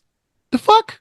Why would you do Well, that? see, within the match of the when they went outside, that's when I'm pretty sure by now you've seen the clip of Nia Jax saying to Jay's daughter, "Your mom sucks," and then you haven't seen that? Word, for real? She said that?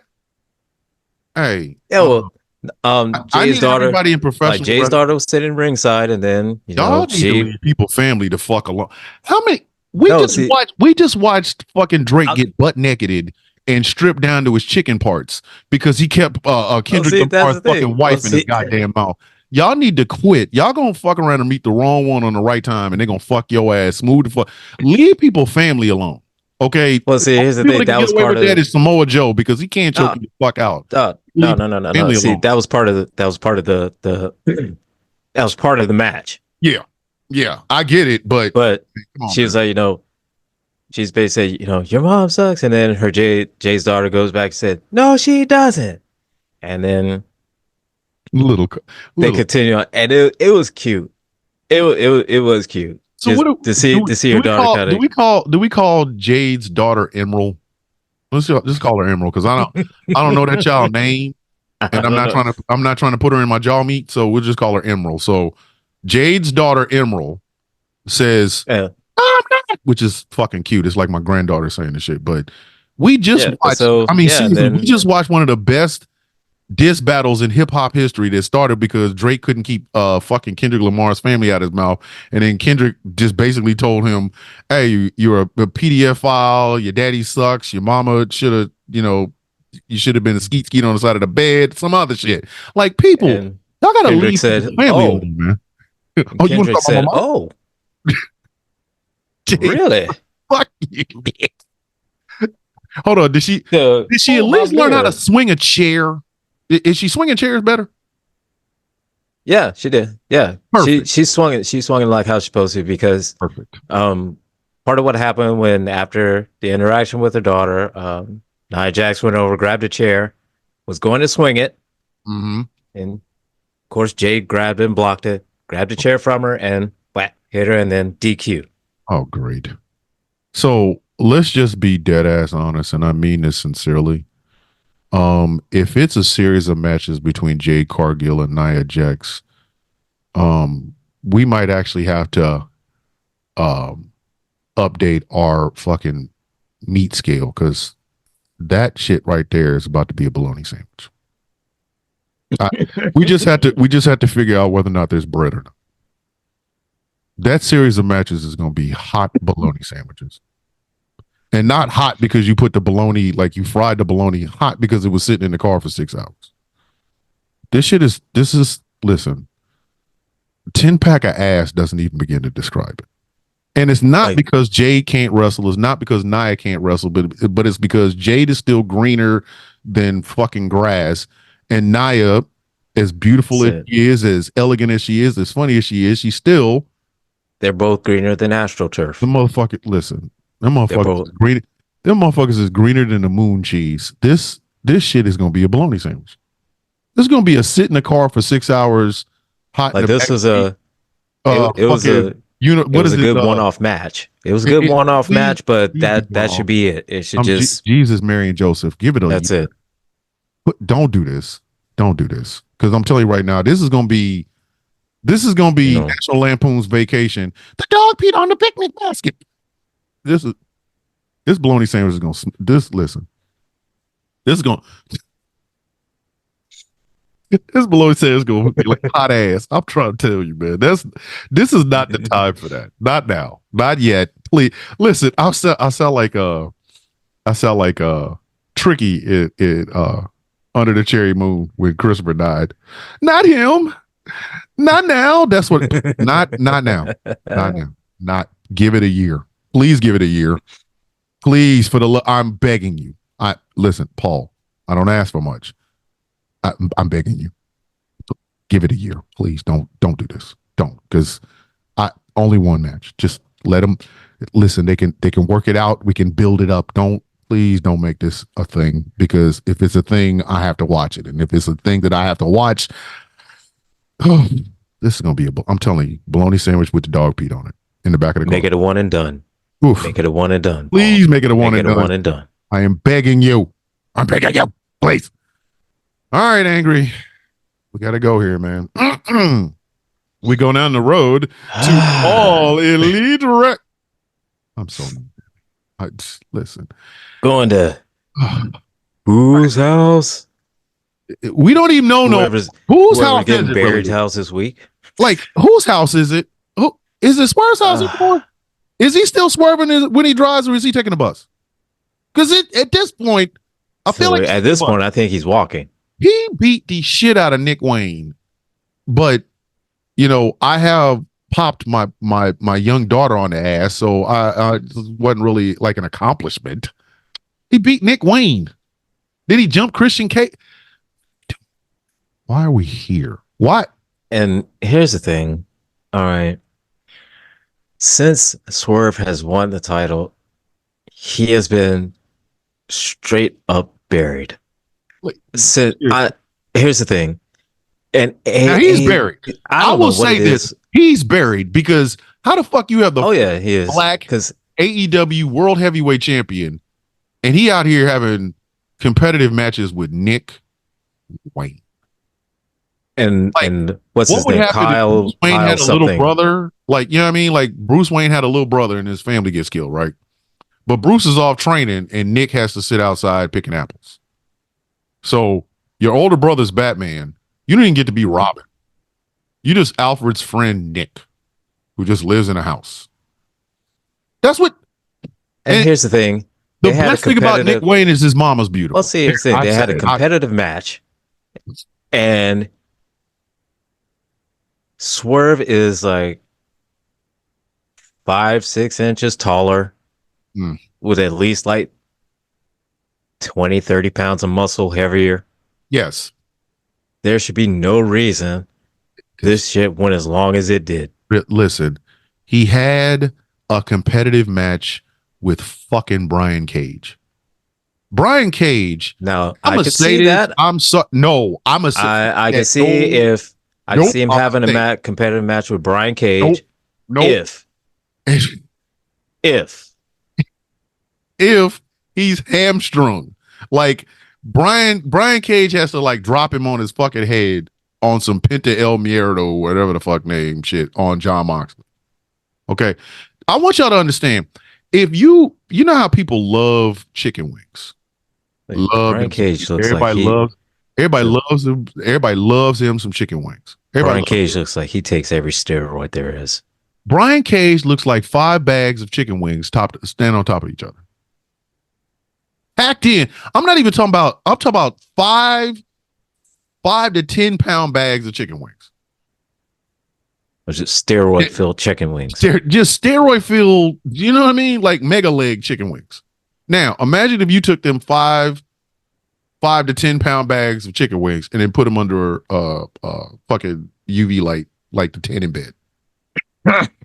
Put on some trunks and shape the top of one of those bags like a mohawk. That is Brian Cage.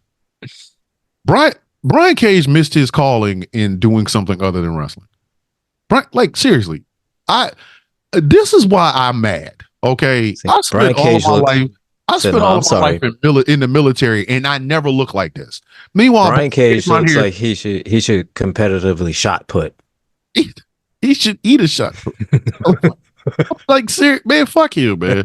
Like, Brian Cage, dudes like Brian Cage piss me off. They do. You got all them goddamn muscles. I don't give a fuck how you got them. I don't care. But you got them, okay? And you go in the ring and you look like a side of beef with wrestling shoes on. Why are we here? Why is Swerve having a competitive match with five to 10 pound bags of chicken wings that's been under a tanning bed and is wearing. Why are we here? What the fuck is this? Like, Brian, although listen, fair enough. You know how we always say this: people are stealing. We say that Chris Jericho is stealing Tony Khan's money. Yeah, Brian Cage is straight up robbing this motherfucker. Every time Brian Cage, although he does a perfect Scott Steiner impression, though. Yeah, like if Scott Steiner started off as Big Papa Pump, not knowing math in the beginning, I mean he does it. If you've ever heard him do a Scott Steiner impression, it is Jesus Christ. He sounds dog. It is spot on. You know, you just dropped his ass down 4 rungs lower than I already had him. Right? Said he does a perfect Scott Steiner impression. I'm just saying that shit is funny as fuck. Flex. That's not the flex. I'm just saying it's funny as fuck. Flex. It's not a flex. It's the funniest shit I've ever seen. It's him doing an impression of Scott Steiner. That was the funniest shit. The only other one that was funnier, that may have been funnier, was Karrion Kross doing Jesse Ventura.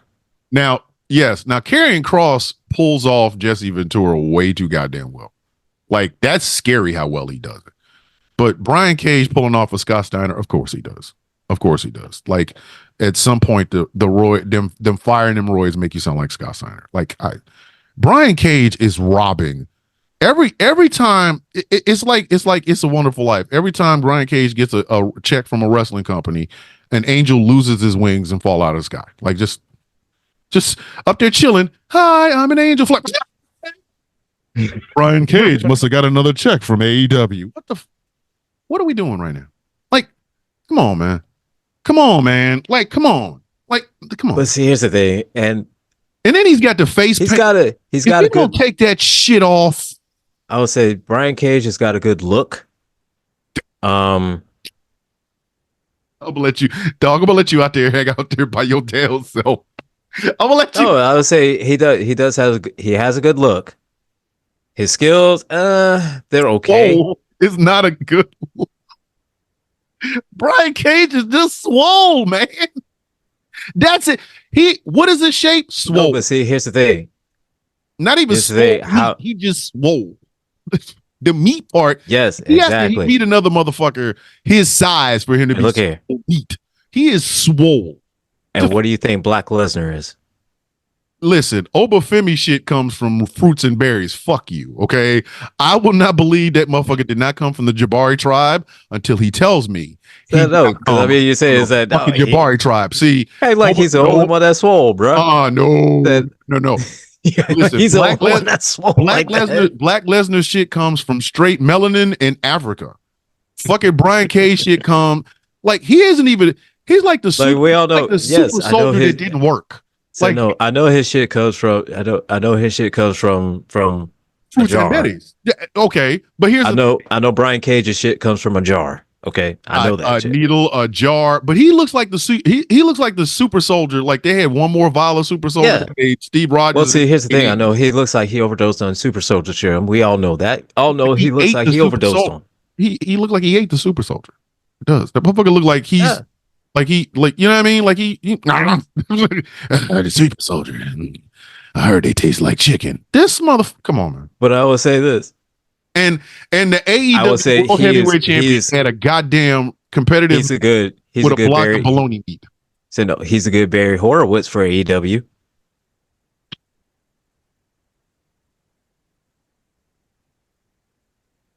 Am I lying? He's a good Barry Horowitz. God, that man Barry Horowitz. He's a good Barry Horowitz for him. Am I right? We will not be smirched the name of Barry Horowitz on this show, man. We're not gonna do that. I mean, although we both know Barry Horowitz could whip his ass real quick. Barry Horowitz would break his foot off. We all know Barry Horowitz would tie his ass up like a pretzel and fold him like laundry. I know this, okay? We're not having Barry Horowitz slander on this fucking show. I don't fucking compare Brian Block of Meat fucking Cage to Barry Horowitz.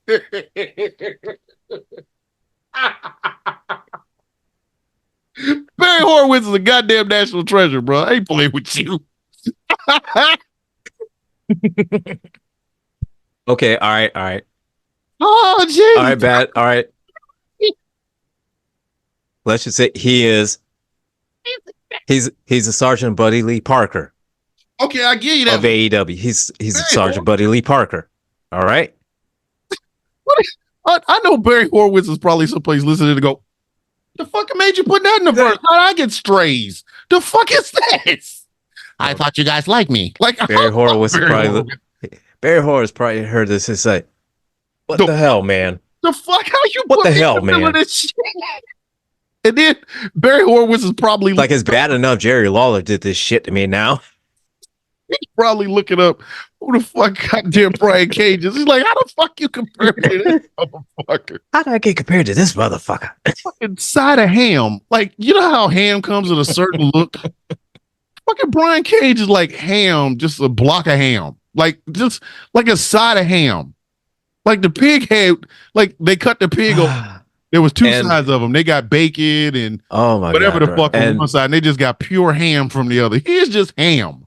He is. And he's got. We need to start calling him that. We need to start calling him that. And he's got the worst fucking nickname. What you want to know? Have you heard it? No. What is his name? Go ahead and say it, man. Just go ahead and say it. Vanilla Gorilla. Good night. Good night. I'm not playing with you, man. Oh, no, he didn't. No, you didn't. Vanilla Gorilla. That, yes. Oh, yes. No. That is what he calls himself. Yes. Yeah. Yeah. No. He said it in a promo, and the announcers are going along with it. Did he say He said it in a promo? He said it in a promo. Magilla Gorilla. No, Vanilla. Stop point. Gorilla. I was trying to give him some points with Magilla because a lot of people don't know who Magilla Gorilla is. This man said Vanilla Gorilla. I'm not. No, he said vanilla. Vanilla, as in the ice cream flavor and the color vanilla gorilla. Listen, this episode of Supa Plex Party is brought to you by VillainsGuildClothing.com. I ain't playing with you, man. I ain't playing with you. I'm not playing. I shit you not. No. The vanilla will be no challenge today. Gorilla. Yes. Vanilla gorilla. Yes. Brian. Now I sound like fucking Dave. We got to talk about Dave before we get off. Oh, goddamn Dave. Oh, my God. Dave and his. Jesus.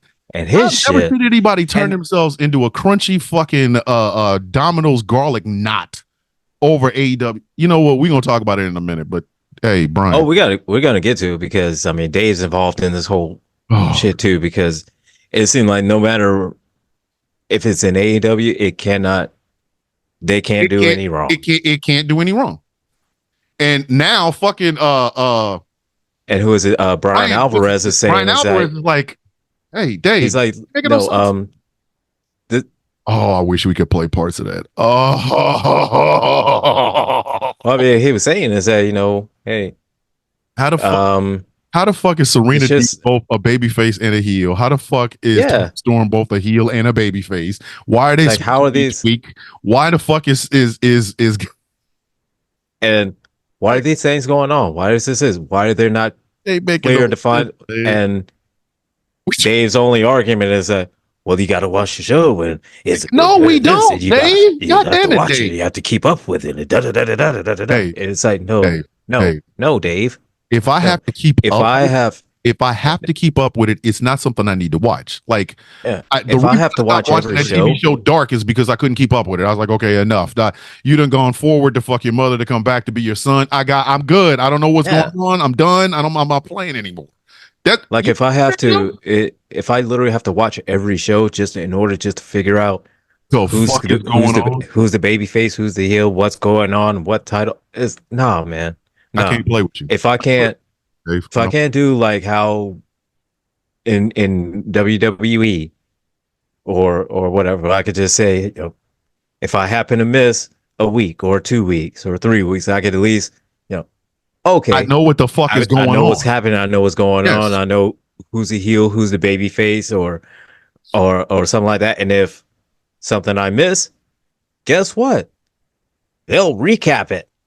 Listen, just in case people have not. Yes, that's what replays are for, Dave. Hey, Dave. But and that's what happens, Dave, when somebody doesn't see every episode of the show. What the fuck is going on? We have no idea, Dave. Oh, fuck it. I'm gonna get to his ass in a minute. So the world heavyweight champion is going 15 minutes with Nick Wayne, and I don't know why. And here's the thing: how many, Tony Khan?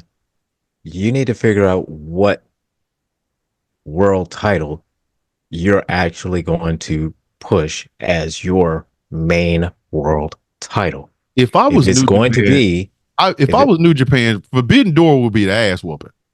Yeah, I'm not bullshit. Straight up, because if I was New Japan, fucking Forbidden Door would be the day all motherfucking. It's all shoot matches. Everybody, the whole night from match 1 to match 10, it's a shoot. It's all shoot.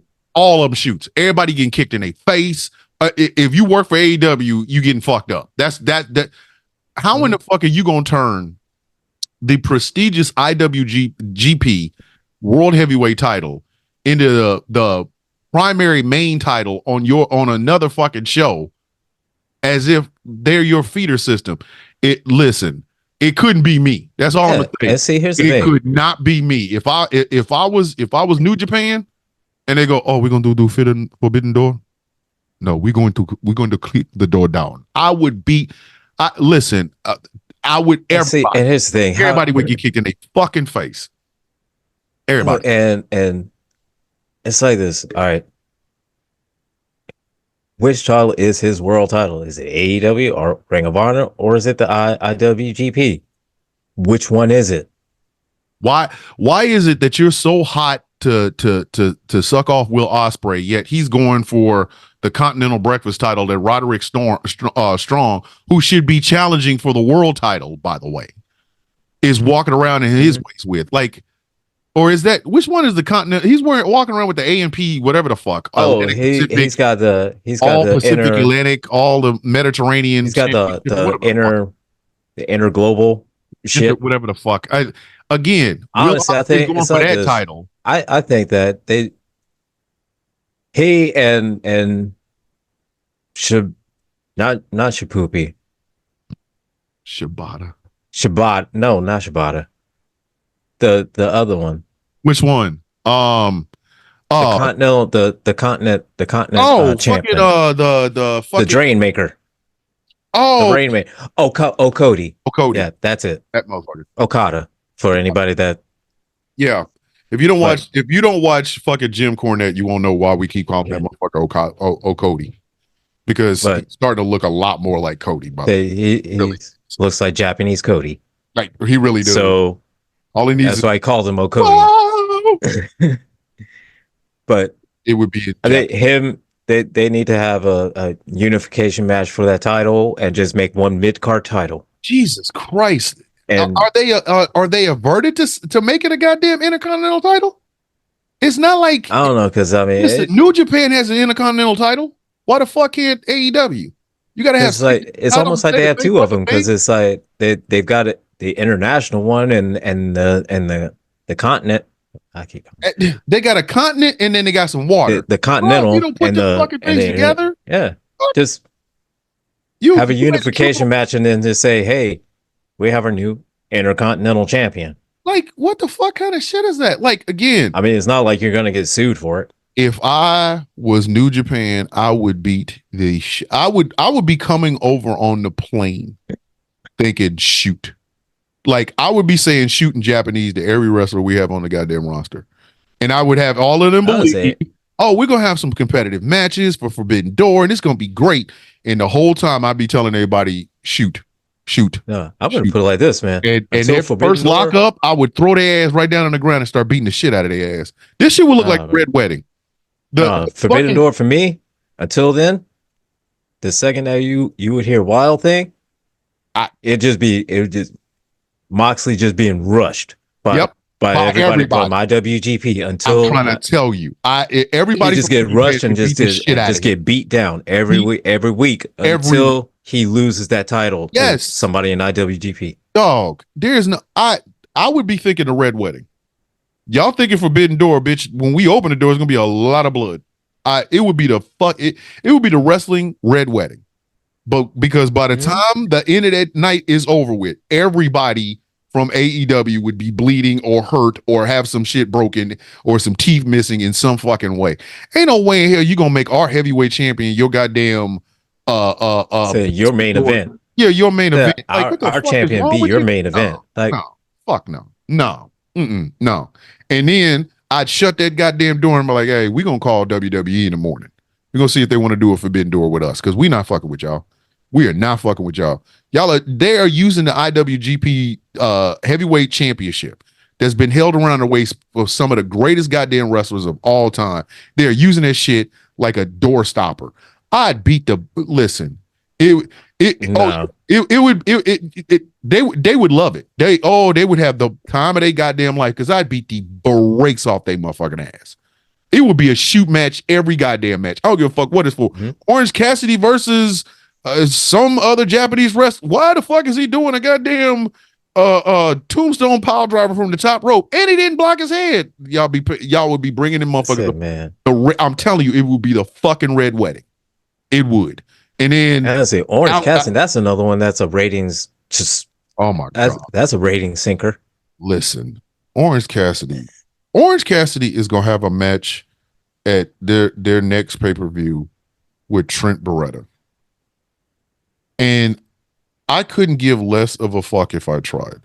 Like I found myself. I think honestly, somebody has to even try to even give half of a fuck. When is that when is their pay-per-view? Isn't it this weekend? No, I don't think it's this weekend, because it's King of the Ring this weekend. Oh fuck yeah, it's King of the Ring. They ain't fucking with that. They like so no, it's probably it may be like next weekend. I think they have learned. Do not put a pay-per-view on the same weekend as a premium live event, because nobody's going to remember your shit. Nobody. They going who the fuck are you? Like, get the fuck out of here. The only one who will watch it will be Dave. Yeah, and watch it and have the world's hardest hard on in the history of time. But like, if I was IWGP, if I was New Japan, and I was the booker over there, and I saw that shit, John Moxley just walk parading around like our fucking heavyweight championship around his ass waist, not just parading around like everything like that. I said, nah, fuck that. Oh, fuck no. I would tell the whole roster. I'd tell the entire roster. If there's a person, we're gonna have Forbidden Door next month. If a single AEW wrestler that you wrestle walks out of that goddamn ring, I'm fucking firing. It would be a shoot match every single match, and whoever like Takeshita is. I don't care who wins or loses, but you better beat the fuck out of them. You better beat the dog shit out of their ass. It better be a hard day. You better fucking channel your goddamn All Japan roots, and y'all need to beat the shit out of them. We probably won't leave with our title, but they ain't gonna leave standing up. But they're gonna reel it. Yeah. Dog, I would be snapping arms. I'd be snapping legs. Like, I'm talking about some serious goddamn injuries. I'd be potatoing the fuck out of them. How the fuck you gonna treat our fucking World Heavyweight Championship like it's just some throwaway championship because you got like 900 over there on your shit? Oh, fuck no. And as soon as we was done, and when I say red wedding, I'm talking about the staff. I'm talking about everybody. Like, the minute the first match happens, like by the time the main event happens and these motherfucking AEW wrestlers being wheeled the fuck up out this bitch, by the time that fucking main event happens, that's what everybody in the back start getting their ass whooped. If you work in catering at AEW, you getting this work. I would beat the shit out of them. Because your tickets are already paid for. You got everybody's getting it. Everybody. You already got round trip tickets. You already got them. So it's not like you can't beat the shit out of them because you don't want to pay for their shit and they got to pay for your ass back. No. And I understand Japanese wrestlers are very respectful. They're not being respectful with your championship. Red wedding. I would be just walking around making W's. They wouldn't know what the fuck they meant. They would not know. Everybody in New Japan, as soon as they pass by each other, they just do this. And they go, AEW wrestlers like, what's that about? You want to tell us? Nope. Can't wait to see you at Forbidden Door. And again, that's a symptom of another problem with too many belts. Too many belts. Way too goddamn many. There's far too many goddamn titles in AEW. We've said this before. This is not a shock. We have said this before. Mm-hmm. And you have all these multiple goddamn titles, and you gonna throw the IWGP, because they did that shit with the IWGP US title. But it was Will Ospreay and it was Kenny Omega. Kenny Omega won it, and he paraded it all the way around on AEW until Will Ospreay came, won the goddamn thing. Oh, hell no. It would be Red Wedding. I'm not playing. I couldn't be the booker. Who is the booker for fucking New Japan? I have no idea. I have no idea. I think it's Gato. I would tell them now. I tell them right now. We will never let these motherfuckers wear our belts again. Well, how are we gonna make sure they don't? By making sure they never come over here. I'm gonna protect mine. And I'd shut that goddamn door so fucking fast. Fucking forbidden. Bitch, you won't even come in this motherfucker because you remember the last time. I'd be giving AEW wrestlers nightmares. Motherfuckers on the so you got so and so with a group. Like I would have like the Bullet Club go up against their own Bullet Club here and beat the fuck out of them. And make sure feel it. Throw their ass up against shit. Talk. I would beat the remember how the Nexus fucking debuted? We didn't know whether or not that shit was real or not. When they beat John Cena, beat shit out of everybody. That's what New Japan should do at the Forbidden Door. That pay-per-view would be so short. It really would. I'd start with just everybody. Everybody. Said soon as they step out of their locker room, boom. The fuck out of them. You let them get to the ring. It's like, we're gonna say no. If they get to the ring, if they get to the ring, those are the tough ones. Yes. And if I was Gato or whoever the fuck is the booker, I'd punch Tony Khan right in his goddamn mouth and I'd tell him, you'll never do this again. But what did we do? I thought we were forbidden. Smack Dave Meltzer. Like, don't you ever bring your bitch ass over to Japan. Don't ever come over here. Don't ever fucking come over here. Like, if you review one of our fucking matches, we're going to send somebody over to beat the shit out of you. Like, I would whoop their ass. You're not going to. Your world heavyweight title is your company. Your world heavyweight title is your company. That's why Jim Hurt flipped the fuck out when fucking Ric Flair had their world title on WWF. Yeah. They cease and desist the shit out of that. Hey, show it again if you want to. Listen, it'll be WWE or WWF, WCW. Keep playing. We will sue the fuck out of you. Your World Heavyweight Championship is your company. It's the biggest title. It's the one that everybody knows. Mm-hmm. It is the one that gets the most eyeballs. When your World Heavyweight Champion wrestles, he wrestles for real, and people watch him. Ain't no motherfucking way in hell I'd have John Moxley fucking wild thing in my goddamn bruh. You ain't no. And the thing is, you never do it again. And the whole thing is, and what we all see is that with that world title, whoever gets it, their career is fucked. Yes. Whoever wins it, their career is fucked. Because here's the thing, and I'm gonna start when I started watching AEW was with Hangman was a champion. Yes. And now barely anybody remembers he's champion unless Excalibur says exactly former champion, former AEW world champion. And half the time I forgot he was champion. And that's and the thing is, and CM Punk got it. Where's CM Punk? Not there anymore. He's WWE. Who got it from CM Punk? MJF. What happened to MJF? MJF, they made him babyface and then they fucked him, buried him. Up. Yep. Who got it from babyface and buried him? Samoa Joe. And Samoa Joe onto it. And he's another one. He treated it like a world title. He treated it like you don't just get to come over here in the morning okay, it's the taping of Dynamite. Here, you bring your little punk ass out of here. Motherfucker, I am the world heavyweight champion. I know what the Oh yeah, CM Punk did I'm the same world thing. champion. You will treat me as such. Yeah, like what the fuck?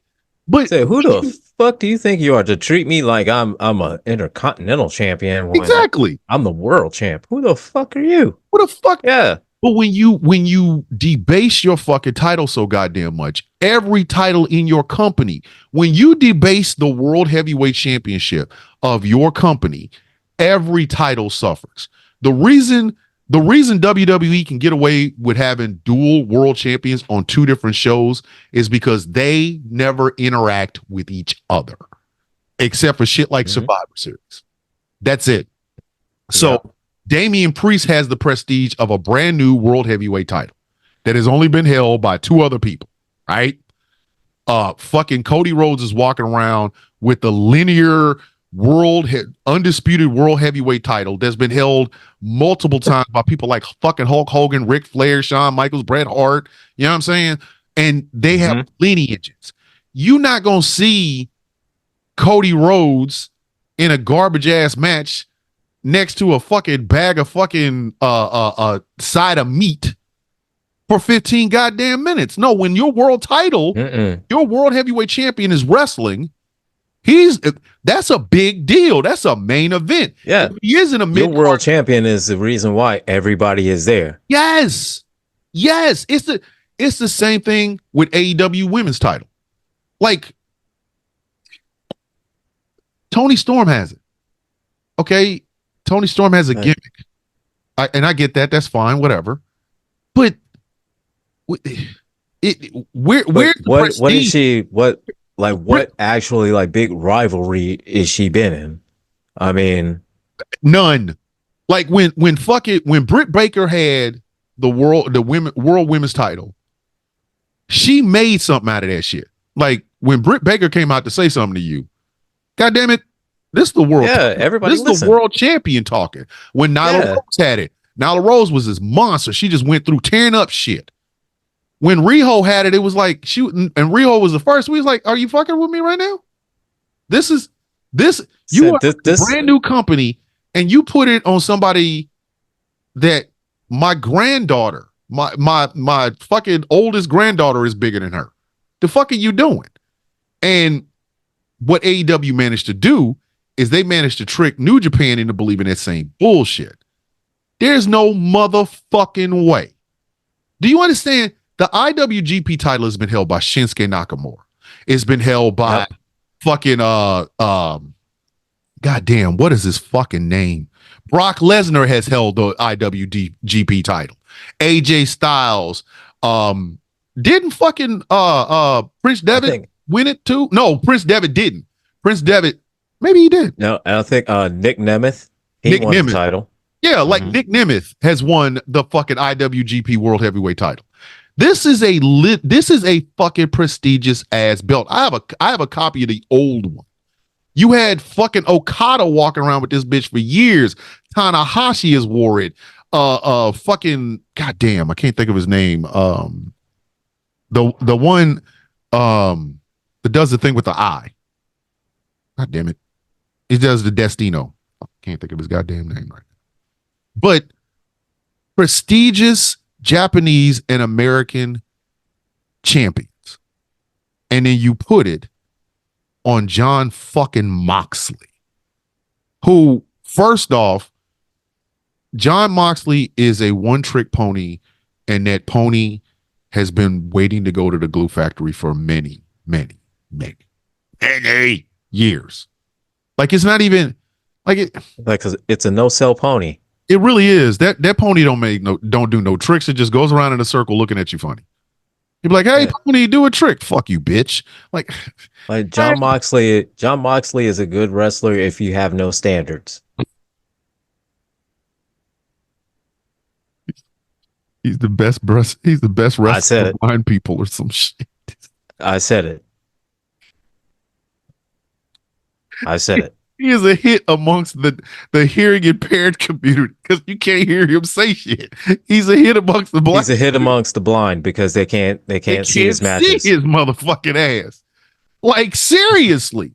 And that That man, Mr. I bleed at catering. That man. Said Mr. As soon as my music hits, I gotta bleed. Yeah, I gotta bleed. He's bleeding in the parking lot. Mr. I, on the biggest show we've ever had, I had to have fucking skewers poked into my head like I was a reverse porcupine. This is the IWGP World Heavyweight Champion. Are you fucking with me right now? AJ Styles. Fucking, I'll even give you one. Kenny Omega. Like you go Will Ospreay. Like you go from all of those to Dean Ambrose. The motherfucker that to Dean Ambrose. The John Moxley. Yes, the one guy who is still like Seth Rollins elevated himself. Roman Reigns elevated himself. Yes. John Moxley took a shit. That's what he did. They're over here elevating themselves because you can say whatever the fuck you want to about Seth Rollins, workhorse. You can say whatever the fuck you want to about Roman Reigns, legend.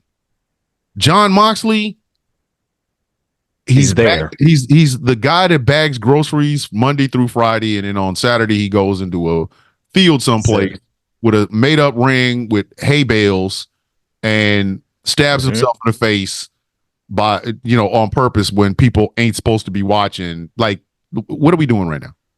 This is bruh. I have a copy of the old IWGP World Heavyweight title. It has names on it. That bitch is made out of 4mm brass. I love that goddamn belt. Love it. My favorite. It's my favorite belt until I can get a hold of two more, and then I won't buy another belt. My wife, she ain't hear me.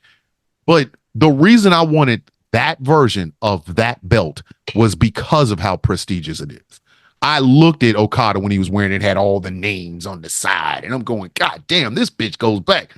I saw Brock Lesnar. Yo, man, Brock Lesnar was the IWGP World Heavyweight Championship.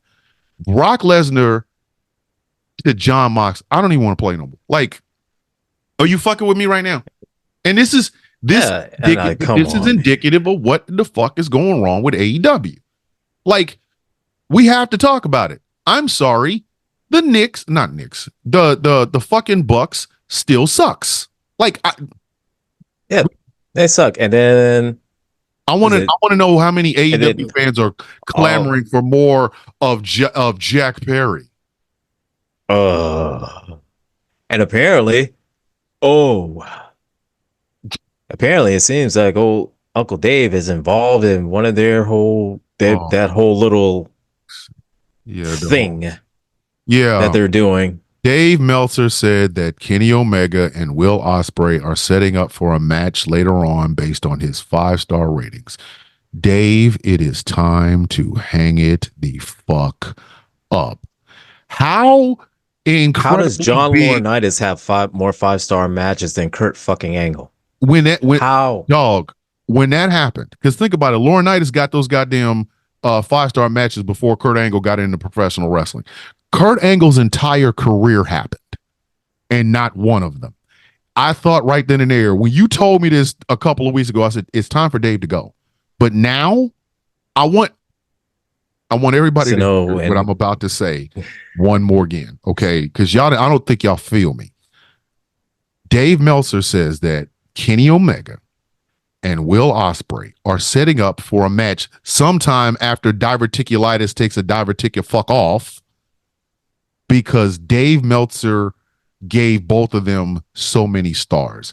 How big is this man's ego? How fucking big is his ego?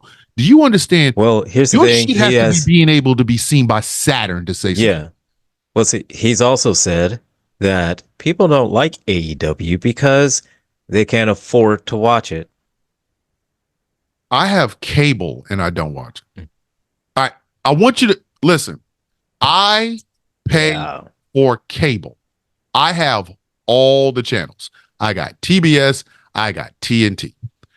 I avoid Wednesdays, Fridays, and Saturdays on TBS or TNT like like if watching it would give me coronavirus.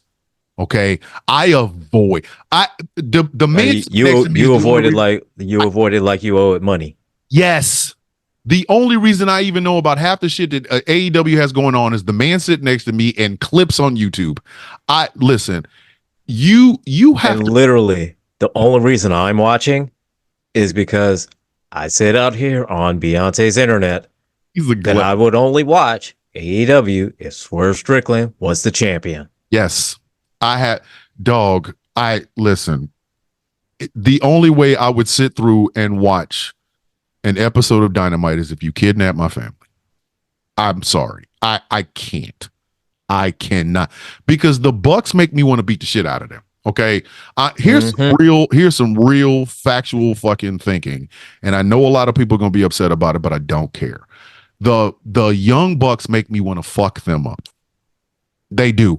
I have never wanted to beat up. Oh, they have such punchable faces. I have never wanted to beat up two white boys like this in my entire fucking life. I want to beat the shit out of them. I don't even fuck. Have you ever seen two hamsters in a suit?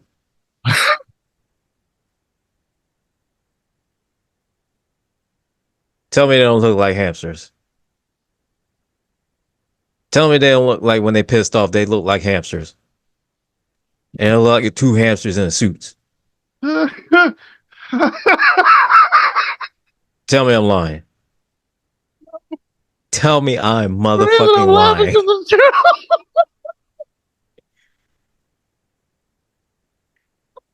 Chris Jericho, dear God. Chris Jericho, he looks like all right. Chris Jericho looks like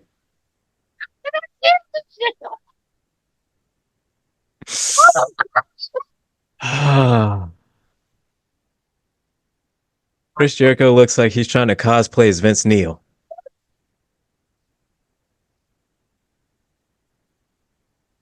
Chris Jericho looks like Vince Neil if he became a barroom fighter. Oh, God. I didn't even get to Jericho. I was in there when you talked about the young hamsters. Like, fuck.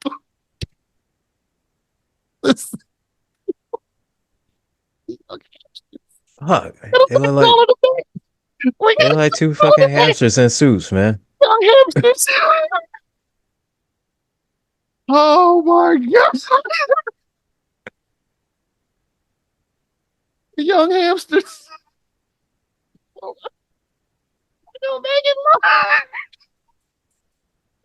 And fucking Jack Perry. Oh my God. And listen, Jack Perry. Nobody even wants to be associated with Jack Perry. Dog, I'm trying to tell you right now, Jack Perry should be being mugged every night. I mean, every night when he goes to the parking lot of whatever venue they're in, somebody should mug him. Don't kill him. Beat his ass a little bit because he can't do shit. Mug that motherfucker. Because pretty much, yes. The Bucks, last week was last week. We said that the Bucks have please get the fuck off the TV screen heat. Now I have reassessed it. I want to fuck them up.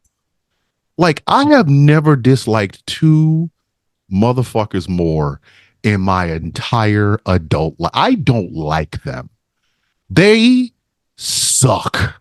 They are fucking little asshole MAGA Republican fuckers.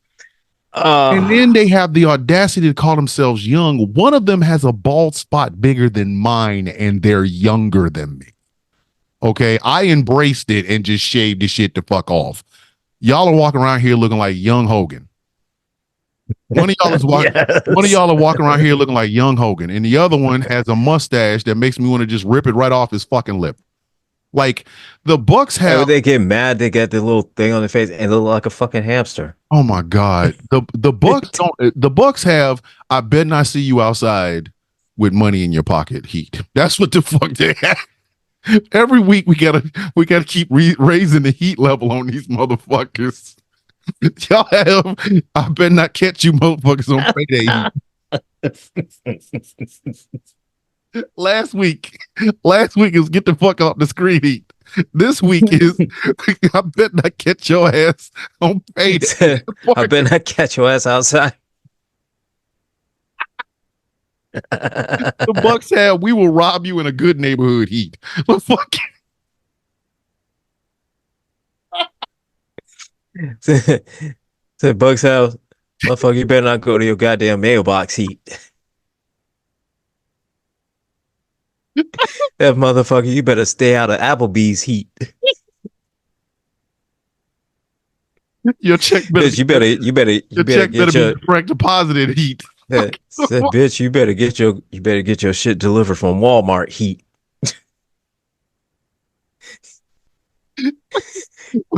I'll beat your ass, take your ATM card and make you give me the PIN number heat.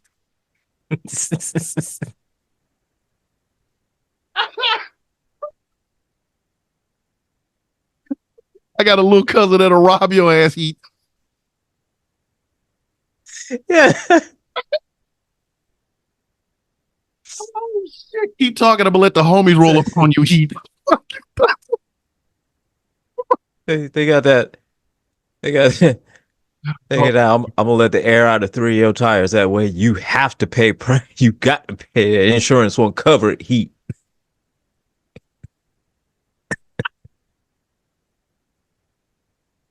We gonna steal your engine heat. They got that. I hope your transmission fall out heat. On the highway, it's 70. On the highway 70 while the cops chasing you. Oh shit! Oh my god! Damn it! Like it did. There's Jack Perry. Oh, God, Why is Jack Perry? Why does Jack Perry? Just why? He looks like. He looks like.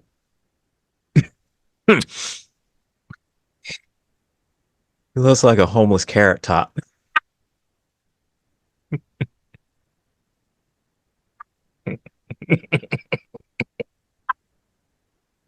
Like, like if you take his head and put on a carrot top's body, that's what he should look like as a wrestler.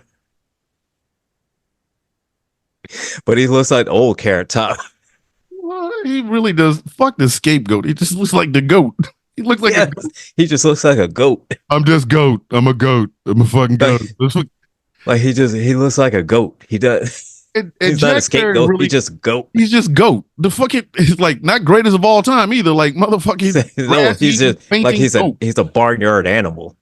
Like, and then I like seriously, the Bucks have. I bet not catch you with any money in your pocket, Heat. And Jack Perry has. I will smack you until your hair falls out, Heat. Like I don't like these motherfuckers. Like. And then, okay, so they beat up Kenny Omega last week. Or was it? I don't even fucking know. Again, you have to gun to my head and tell me my wife and kid, show me on your phone that my wife and daughter are currently tied up in your bathroom with duct tape for me to watch an episode of Dynamite. I can't do it, man, because the Bucks are going to come out. Like, I love FTR. I love FTR. I will say this, man. It is the roughest thing. Oh my god! When the goddamn Bucks hit, and immediately I'm a part of that group. That as soon as the Young Bucks music hits, flip that channel. I'll be right back on. Hold on, I'll be right back in about 10-15 minutes. Hold on, they got their own shoe coming out. The fuck you mean vibes? Like, yeah. That's what I'll start calling. They got the Reebok pumps. They got the fucking. We talked about this last week. Fuck them shoes.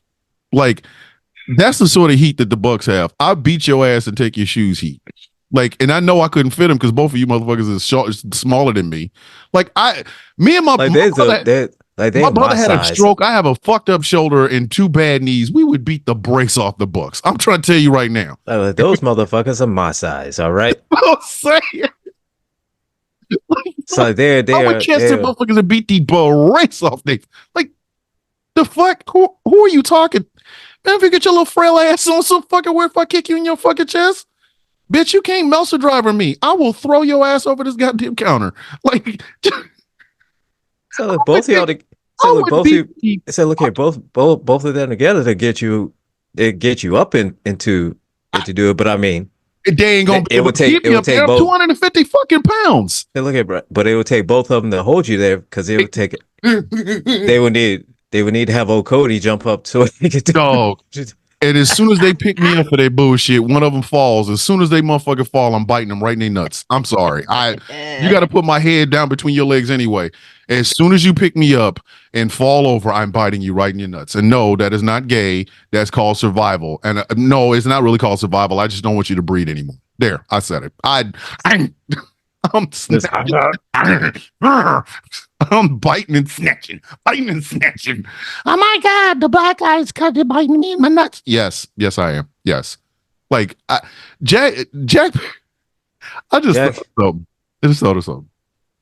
If Jack Perry ever went to the WWE and Gunther got a hold of him, just oh my God. let's say CM Punk sent Gunther out there, like, give him the old. No, let's just say Forbidden Door pops up. Jungle Jackoff is out in the ring. And he says, I'm sending out an open challenge to anybody that comes out there. And then this Dun, dun, dun, Gunther! Burn. Gunther would chop one of his goddamn vertebrae out of his ass. Like, I'm sick. He would chop his vertebra, but he'd go through his chest. This storyline is ass because these motherfuckers are not intimidating. They are not. You noticed? Listen, they fired Christopher Daniels. We knew it wasn't real. I mean, goddamn it, what happened? Allegedly. Yeah, they fired Christopher Daniels, but then still he comes back next week, wrestling a match. Intimidating. They are not fucking intimidating. These fucking guys are ass. They are a 10-pack of uncooked ass. Straight up ass. And we're supposed to believe that, oh, they're so intimidating. What are we going to do? The Bucks are going crazy. Listen. And that leads us to fucking Chris Jericho. It leads us to the learning tree. To the learning tree. Christopher Jericho Fossis. Chris Jericho and I are literally close to the same age. I have more pectoral muscles than he does. And I know there's something wrong with that. He's got more gut than me, and I've got more titty than him. Why? What are we doing right now? Like again, he looks like if Vince Neil became a barroom fighter. Dog, why did he put on the Speedos? You gotta. Hold on. I gotta because his legs needed to breathe. Wait a minute.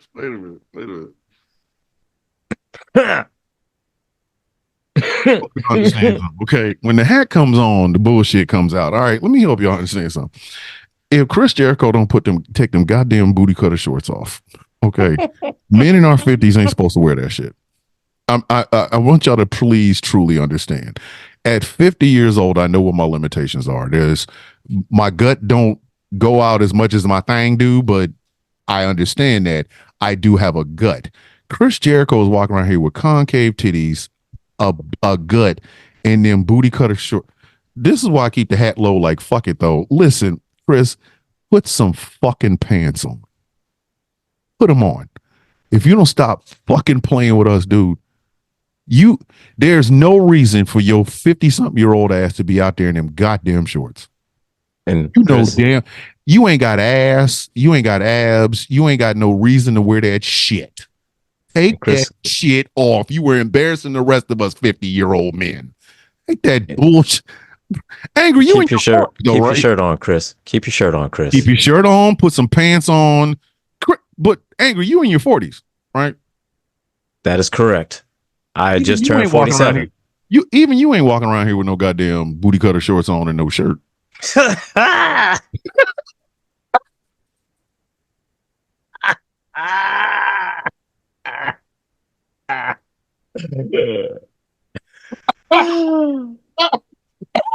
Look here. All right. I'm going to put it to you like this. Oh my God. If my main source of income was in sports entertainment and I'd be out there in the ring, okay, even then, I would not be wearing Speedos. Nah, that's not me. No. What's on, man? This motherfucker out here every week. He hears, please retire. All right. We said this last week. Angry is 47. I am 52. I've been watching wrestling a little bit longer than Angry has, and neither one of us in the time we have been watching wrestling, We have never heard that. We have never heard please retire. We have heard everything. We've heard We've heard die Rocky die. We've heard fuck you. We've heard asshole. We've heard asshole. When the fans that you were trying to entertain tell you that you're no longer entertaining and you should probably retire.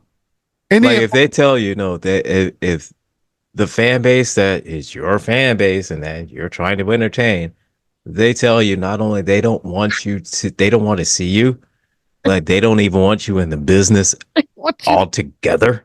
They want you to finally, like, not even just wrestling, but they don't want you all together. They told that man, hang do up. Something. Oh my God, we about to get kicked off again. Harassing and bullying. Who are we harassing and bullying? Chris Jericho? Chris Jericho and his concave titties. You got to be fucking. You have got to be fucking kidding me. So TikTok is so sensitive that any talk of concave titty, booty cutter shorts, Chris Jericho is somehow harassment and bullying. Is he not wearing the shorts? Does he not have a concave chest in? Does he not have a stomach that hangs out longer than his thang do? That's not harassment and bullying. That is a factual fucking statement. We're just stating facts. That's all we're doing. Like, come on, man. This motherfucker does have. He has concave. Yeah. This is not. You know what? We're going to have to. I swear. Next week. Did you see Gretchen? You see what Gretchen wrote? These are only better. Mine's are better than Chris's.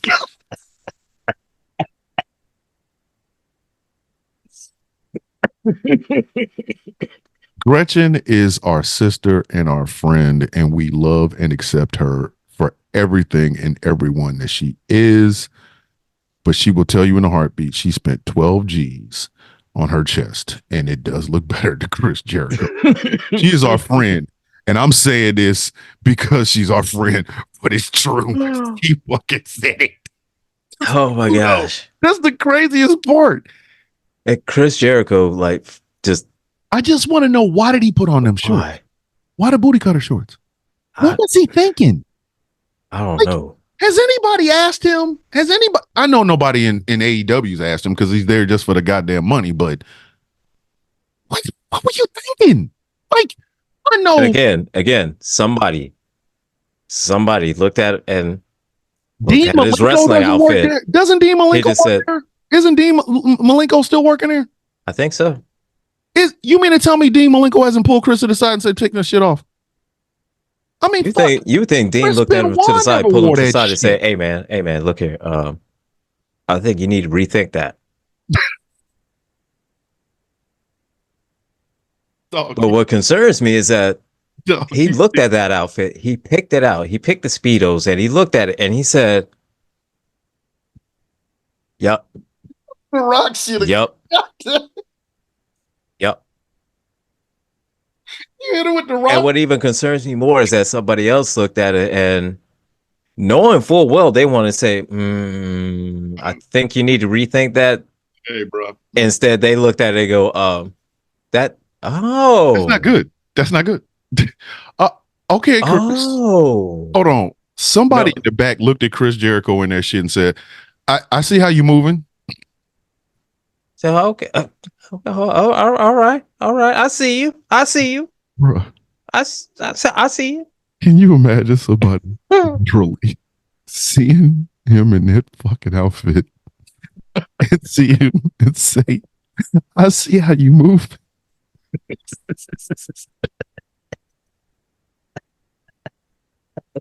Okay, Oh Chris. my god. Okay, Chris. I see All you. right. Yes, I Okay. see you, Chris. I see that. Yeah. You doing something there, Chris? It, You- I need I mean, everybody. you're about, Yeah. 30 years too late, but you're doing something there, Chris. I see. I need everybody who has never seen it to go look at the "I Be That" video by Redman. You ain't gotta watch the whole video. You don't. You really don't. All you need to watch is the scene with the girl on the bike. And Angry is laughing because he knows what the fuck I'm talking about. I need you to go watch that scene. And anytime you see Chris Jericho in them shorts, in them booty cutter shorts, I want you to think of that scene. See, I can spoil it for you, but I the thing need to is, see the impact. I need you to see what I'm talking about. That and I think that would happen to everybody, but not in the way that it happened in that video. and that is what Chris Jericho looks like in them shorts. Oh my god. No, it is horrible. Bro, I So told look, Thomas, y'all I before. will say this. It is good that you don't watch it so you haven't traumatized yourself. Bro, I can't. Listen, I will say this. I will That keep is my television watching Chris Jericho in them shorts. bruh, that was the most that was the most traumatizing shit I saw on my TV. And I saw it in 4K. You didn't even try to see it in like 720p. Why are you doing to yourself, man? Why you already beating yourself up? I didn't expect it. I didn't expect to see Speedos in 4K on concave man titties, okay? I didn't expect that shit. I didn't You're expect to torturing see yourself. The fuck are you doing? I didn't expect that. I didn't expect to see that shit. I didn't expect to see that shit. Oh God! Damn. All the time, Chris Jericho's wear pants. Goes, He wears pants and sometimes a shirt. But oh look here. I was not prepared to see that shit in 4K. Oh my God! Hold on. What did fucking Gretchen just say? No concaves on TV. No concave on the villain's view. All right, we're in this guy show. This show represents a test of our new radio station. It also is this now becomes a full-time thing. Is after, we've done live streams and shit like that, but we have never really done a podcast type level of this shit. So this is episode number 3. I am uploading them. I don't know what the fuck is going on with Apple Podcasts, but I keep typing in Supa Plex Party and it's like, fuck is that, Negro? So eventually you will be able to go and download this. Angry is also the host of Rules of Nerdquisition, along with the one and only Miss Gretchen, who has been in the comments section talking about her 12G. Currently, Like currently it's on Spotify, and I've got a couple episodes loaded up onto my YouTube channel. Oh shit! Look at that! So what I'm going to do, I think of what I'm going to do is probably send those up to you so you can upload those on the villains on the Villain Network. Yeah, I can do that. Yeah. I will be recording with Bree tomorrow, the first episode of Intellectual Intercourse, and sometime this weekend, I am going to be recording another episode of Enemy of the State. So this is a busy place over here, Ghost Claw Entertainment / Ghost Claw Productions. We busy over in this motherfucker. We doing radio shows. We doing podcasts. We doing. What about Potholes is coming back. King of the Ring. Oh, we're gonna stream that or no? Because it's in Saudi Arabia, but I know your feelings about Saudi Arabia. Fuck that! I can't. Like, don't worry about it. I'll watch it. I know you're gonna watch it anyway. Yeah. I'll talk about it. I'll see it in a replay. I'm not getting up that goddamn early to see some, because I don't. Like 11 in the morning. I don't give a fuck. I don't like MBS. I'm sorry. I don't like his face. I don't. He's like the fucking Jack Perry of Saudi Arabia. I just don't like him. I'm good. But see, the difference between him and Jack Perry is he can look at me funny and I'm dead. Jack Perry look at me twice and like, what the fuck are you looking at? If you don't get your little funky ass on someplace where I smack the shit out of you, like this has been one of the wildest fucking shows. This is our third episode. But yes, the Gretchen, version of this will be up by Saturday.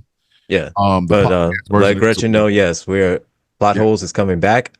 Plot Holes is coming I'm actually writing out schedules for all the movies and what we're gonna do. Since it's coming up on LGBT Pride Month this month, I think we are going to do a whole Pride Month of movies. Yes. And then with the watch party for New York Ninjas. Oh, New York Ninjas is going to be on our Discord, ladies and gentlemen. Yeah. Plot Holes is coming back, and I'm thinking, I don't know, we might go ahead and stick with the new name. We fuck it. Plot Holes is dead. Long live TSWA, goddammit. Because we are TSWA, goddammit. Ain't that? I know Greg's in the comment. That's what I was kind of thinking is that for every month, whatever month it is, we do movies themed on that month. Yeah. So, but yes, Plot Holes is coming back. We just gotta carve out some time. We are almost 30 days away from the launch of Radio Where Every Voice Matters, GCPR. It will be the home of Supa Plex Party. It will be the home of TSWA. It will be the home of, I'm really debating on whether or not I want to do a radio show on Enemy of the State. It's going to be the home of a lot of great radio shows. It's going to be the home of a lot of great guests. And like it says, diversity is in our name. Ghost Claw Productions Radio, where every voice matters. You will be able to catch Angry on a couple of shows there. He will have the help desk with one George D. They're going to be George Dare. They're going to be the guys telling you how to fix your shit. You will be able to hear him on TSWA. You will be able to hear him on The Villain's View, which is one of the flagship shows, along with That Other Side of Information with Jeff Kennedy. We have T. Nathan on the schedule. We've got From My Cold Dead Hands, Brett Cross and Dr. Ben Dowd Arrow, members of the Villains Guild. They get a chance to talk about, well, what you heard From My Cold Dead Hands. I'm going to have a morning show, and I just figured out the name of it yesterday. Ladies and gentlemen, the name of my morning show is going to be called The Sound of Coffee. And I'm going to record something that plays at the beginning of the show. There's going to be a riff off of the last line of that Jim Caviezel stinker, The Sound of Freedom. It'll be coffee percolating, and I'll go, do you hear that? Do you hear that? That's the sound of coffee. Yep, that's a morning show. We're going to talk about whatever the fuck I feel like. So yes, if you would like to be a contributor or a sponsor of GCPR, please reach out to either myself or the angriest of IT nerds. You can reach out to me at glowscallprod@gmail.com. And where can they find you at, Mr. Angry IT Nerd? Oh, you can find me at a lot of places throughout the interwebs. But the best way and the fastest way, the most efficient way to find me is actually at angryitnerd3d@gmail.com. He has a 3D statue of the bastard in black that he will not send me. He's holding He's kidnapped in it. He's holding a hostage. I don't know why. I want that statue, man. Give me that statue. I've got to paint it. Can I paint it? Can I paint it? Can I make it look pretty? Bastard in black. Why the? Can I make it look pretty? Can I make it look pretty? Can I make it look good? Can I make it look nice? Can I make it look good? Okay. Can I make it shiny? Can I make it look good? Can I make it nice? Wait a minute. You can paint the tie and the buttons on the vest and the handkerchief. It's the bastard in black. So I can't paint the cane? You don't want me to paint the cane? You ain't gotta paint the cane. Fuck you paint the cane for? He's a bastard in black. He's got a black cane. Fuck you talking about? You ain't gonna do all that. Just paint the send it. Fuck. I mean, Let me. Can I paint it though? Do Can I you, paint it? dog? Can I paint it? Can I paint it? I ain't gonna front with you. No, I'm gonna send it to you. I'm gonna send it, but I do. Oh, in case It's just sitting right here. I bastard just need to paint it. I know. But- In case y'all wanted to know who the bastard in black is, the bastard in black is the official mascot of the Villains Guild. We call him the bastard in black because that's exactly what he is. Anytime the guild decides to do something for the good of the community, you will not see the bastard in black. But if you fuck with us, we will take a vote. And much like Mr. Mayhem and Sons of Anarchy, you don't want to meet the bastard in black. Trust me, it's sexier than it sounds. I'm trying to find a way for Angry to put the bastard in black in our symbol, So we got a lot going on over here. Please stay tuned. Yes, ladies and gentlemen, we're not just TikTokers. We are all around badasses. Oh, we're so bad. And where the fuck did that come from? I don't even know what the fuck that was about, man. Why'd you let me do that, man? That's bullshit. You supposed to be my dog, man. Why you gonna let me go out there on the ass like that, man? The fuck? Angry just let me sit. Hey. This is So look, embarrassing okay. my goddamn self. Look, would you rather me let you go out, and saying that, or would you rather let me go out and let you go out in a Speedo? All right, we gotta end this. Because we gotta end this show. I'll.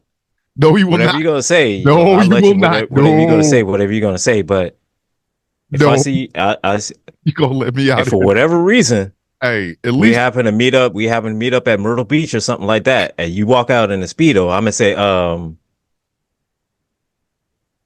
yeah. Listen, I'll be over there. there's two people. I'm gonna be nice about it. I know. I'm gonna be nice. I'm gonna be nice about it. You ain't but I will say, hey, Hey, you gonna do something about that?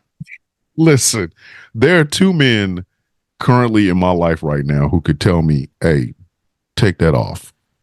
Don't put that shit on again. One of them is my actual brother, Robert, aka Rocky, aka the Saint, aka the best man I've ever known. And the other one is the man sitting to my left, because he's the only motherfucker that can tell me, hey, man, did you really wear that shit out to the... If you don't go take that shit off and quit playing. So, you plan on wearing that with your whole chest?